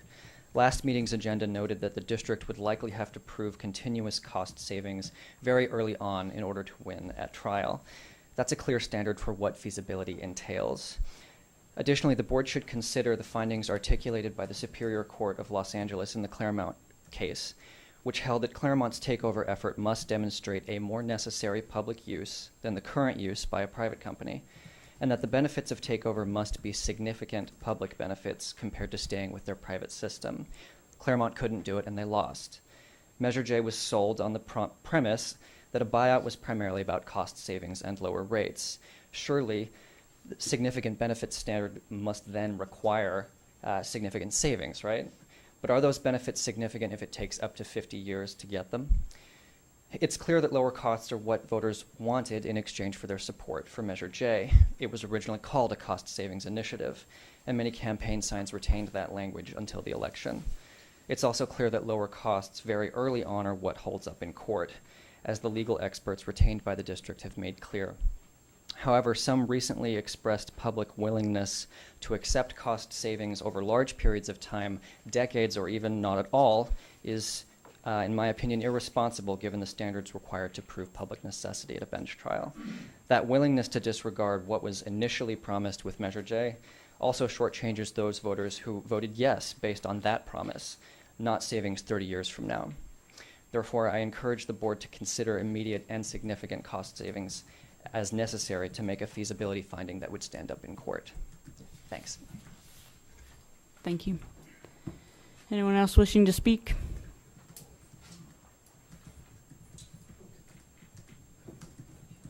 Greetings, my name is Paul Bruno. I'm a resident of Monterey. With Measure J behind us, I have a question. Are we pursuing public ownership at any cost? And with that, I have a quote from the last meeting I'd like to remind everybody. This quote from the last meeting: we could manipulate the numbers to get savings. Manipulate the numbers. Let that sink in. As we discuss the scope of services, it's important to provide clear direction to our consultants. That direction should not include manipulation of the numbers. You know, the stakes are very high, but this is not a poker game. You know, we can't go all in on a bluff. You know, so last meeting, General Manager Stolt was clear that, you know, there is a legal hurdle that we have to clear, and it's, you know, savings at an early point. And if we can't clear that hurdle, we're going to owe millions of dollars to CalAm. Millions of dollars to CalAm. I say that significant enough possibly to even bankrupt a district. That will actually fall back on the ratepayers. We've already paid enough. We don't need to pay for that. So in the end, you know, the integrity does matter. You need to demand objective numbers. You know, manipulation's not an option. And I think I'm going to paraphrase Director Edwards, so I don't have to make another signboard for next week. I think you said no cheating. I agree. No cheating. Thank you. Thank you, Mr. Bruno.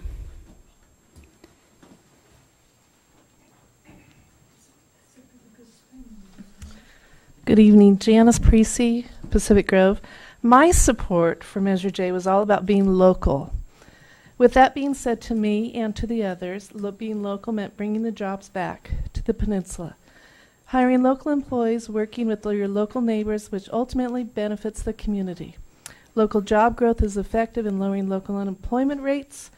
Local decisions help local people, the economic benefits of keeping jobs local, and their money local, circulating in our local businesses. Creating local jobs in our community creates opportunities for community members, travelers, and anyone in the local network to interact here, Note the large number of tourists who come here. With workers being local, they each have a seat at the table, their voices strengthen local economic development, and they help ensure fairness, quality jobs, and long-term sustainable growth. Being local helps to revitalize local economies by saving and expanding family-supporting jobs. Keep it local. Thank you. Thank you. Seeing no further speakers, I want to close public comment and bring it back to the board for discussion.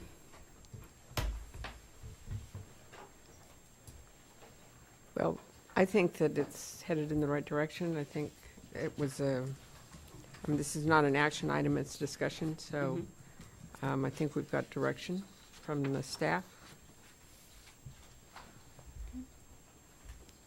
I just want to, gentlemen, thank you for all the work you've been doing on this. But just keep us informed, and I'd like to get to that next item that we got. How are we going to keep the public informed? Because these committees and stuff, they're probably not going to happen. So I appreciate everything. I'm sorry, Chair, for jumping ahead, but I just want to get that one item left so we can complete the meeting. Thank you. Yeah, the only comment I want to make is that I agree that cost, quality of service, and governance are critical elements in determining feasibility. But again, the devil will be in the details. And so I look forward to having as much information available and options and in whatever report comes out so that we can make a really informed decision at that point. But the devil would definitely be in the details.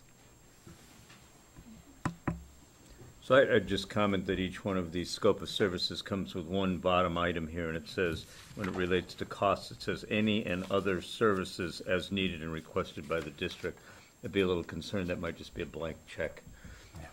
It's going to be, I've seen scope creep all the time in my ears, and there's certainly, it comes with this disclaimer here that these are not fixed costs at all, but they can go anywhere they want. So how those extra costs are going to be determined is a concern of mine.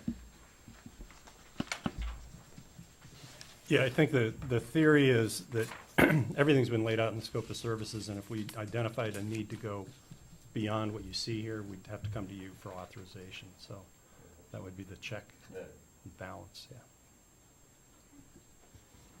Any other directors? Okay, great. So move on to item 19, discuss staff recommendation. No, sorry. 20. I'm there.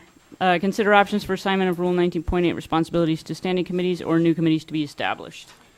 Yeah, and I think this is a simple one. It was brought up to whether on our side of performing this work, we should put it down to water supply planning or some other special committee that's a subset of the board. And then there was a request by several members of the public to create some sort of citizens panel to get involved, roll up the sleeves, and look at work and make recommendations. In both discussions with some of you and some other folks, and you know, the back and forth we've had through meetings since December, this is too high level. This is too sensitive. This is too important to the community. I don't think it should be filtered through a subcommittee. I think it should come to you directly. And I don't believe that there's enough expertise. There's great expertise in our community, but I even had early on some local consultants who wanted to be involved professionally. And I said, well, you know, the greatest way to ensure objectivity is to get somebody from outside of the peninsula who didn't vote on Measure J one way or the other, and who's really been paid to do this type of work in other locales and locations, which is what we've done. I'm not sure that the expertise is there to create a citizens panel that's going to add anything more to your deliberation or anything more than we would get in a public hearing setting. And again, kind of the same reason, because it's so important to the community. Why give 10 members of the community the ability to represent others? Let them all come to the microphone. Let them all come to a workshop, as we have material that you've deemed is now reportable. Bring people together, and we'll have all of the experts out there. We don't need to handpick who we think should be filtering for your deliberation either. So that's kind of where it came to. It's not something that I came to by myself. As I've said, I've talked to some of you individually and some other community leaders on what might work. And so the recommendation is what I said, no special panel, no citizens group, and keep it at your level. Okay, any questions, directors? I just want to add a comment. I was early on an advocate for some input process that related to the public having a role, having a voice, and so on. And I remember at an earlier meeting here, I was suggesting that maybe we should review our committee assignments and see where and what charges that exist, and maybe ought to be expanded somehow in terms of the committee. But the deeper I get into, again, you know, I'm on my first few meetings, but I'm still trying to read the law and read the regulations and get comfortable with a lot of the issues. And I think the buck stops here, and I think that was the intent of Measure J, and I'm all in favor of the recommendation. I agree that the buck stops here. I don't have any question about that at all. And I've kind of gone back and forth in my mind a number of times about this, being really conscious of the confidentiality. But what I sort of share with Alvin's thoughts a bit, I'm really conscious of transparency to the public. So if we move forward, as I expect that we will, with your recommendation, I think that we have to have some sort of a setup of communication, some sort of timeline, some benchmarks, so that we can let the public know really where we are going with this. I just feel to go from A to Z is really not going to be acceptable. So for me to feel comfortable about this, I think that we need definitely to have a very specific plan on ensuring that the public is apprised of the work that we're doing and where we're going with it, without divulging, as you had indicated, you know, we've got this much money in our hands sort of thing.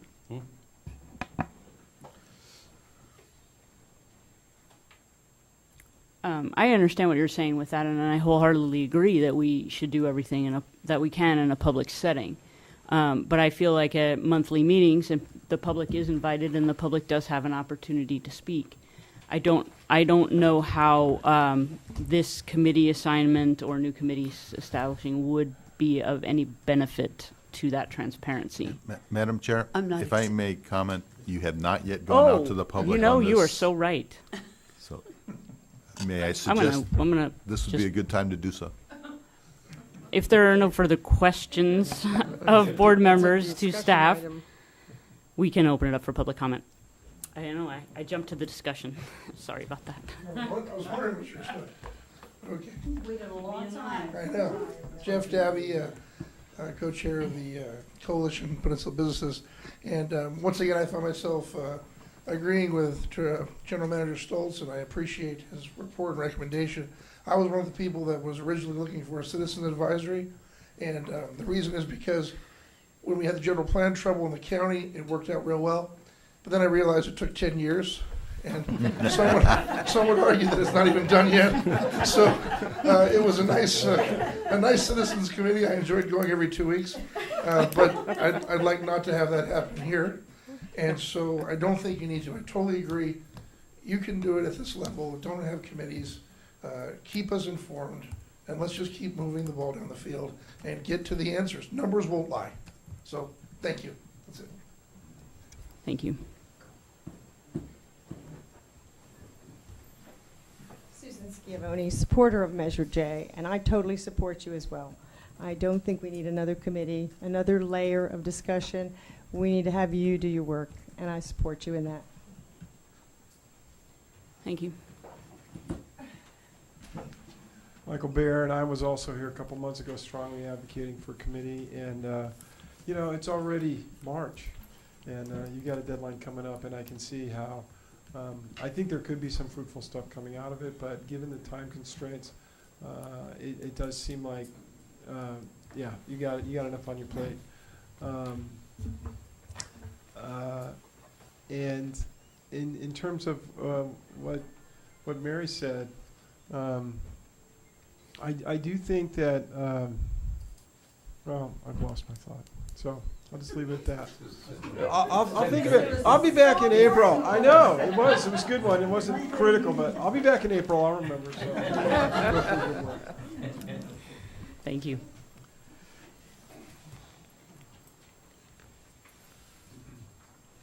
Okay, so seeing no further speakers, I'll bring it back to the board for discussion. No. Just briefly, so what that point was. All right. The report would be done in Reopening. August, right? I mean, no, in July. The idea of that all this would come together in July. And that, whatever you can, maybe if you have to redact, whatever you have to redact, but that's where I think the discussion from the public could be really rich going forward. Once the report's there, that we really get a chance to jump in and give our 2 cents. Thank you. Now we will close public comment and bring it back to the board for discussion. Madam Chair, just quickly, expectation management time. We've gotten all the way to March, and there's not one reportable piece of paper from any consultant. So people who are wondering, like, what are you keeping from? There's nothing. There's nothing that's been done. There's been a lot of legal discussion back and forth. But I don't foresee it all coming together and then landing in July or August and then having discussion. We should hit a point where they're done with their valuation work, because you can't run a cost of service model unless you've got a value that you're trying to purchase something at. And we should be in a position to talk about what they've found. And so we should have reportable events. I just can't tell you right now when they're going to be and put them on a timeline, because, as I said, we've got a call on Friday to look at data gaps. So we don't know how good the data is. And we know we've got a pretty good idea how good the data is. But there are pieces. You've got to do step A first. And so when step A is done, if we've got something good to talk about, we'll talk about it. Might as well. So it will evolve, but it's not like we've got the perfect plan with a Gantt chart and everything hidden back here that, we can tell you exactly what's going to happen and when. Any further discussion from the directors? Just a quick thank you for answering this, you and Mr. Laredo. I appreciate y'all answer, because when they ask for something and you got 3 or 4 people asking for it, they need that answer. And y'all been giving the answers out, even on the financing. Good answers tonight. Thank you. Anyone else? I'd just suggest that, given tonight's hour, we might give some thought to, perhaps, so we don't shortchange the public in their ability to have input, might give some consideration to starting the meetings a touch earlier, since we do have ongoing work that we have to perform, let alone the public process in this route. So if there's an opportunity when we know the agenda is going to be a little packed, might want to start at 6 or something like that. Good recommendation. I would be for that. Yeah, I think that's a good idea. You got an early bedtime, don't you? Thank you, Mr. Potter. All right, is there any, no further discussion? I'm kind of getting that impression. So informational items, I'm pretty sure nobody wants to talk about those. And so with that, we'll adjourn to the next meeting. Thanks for hanging in there. Thank you. Good job. You got through it. You got it all.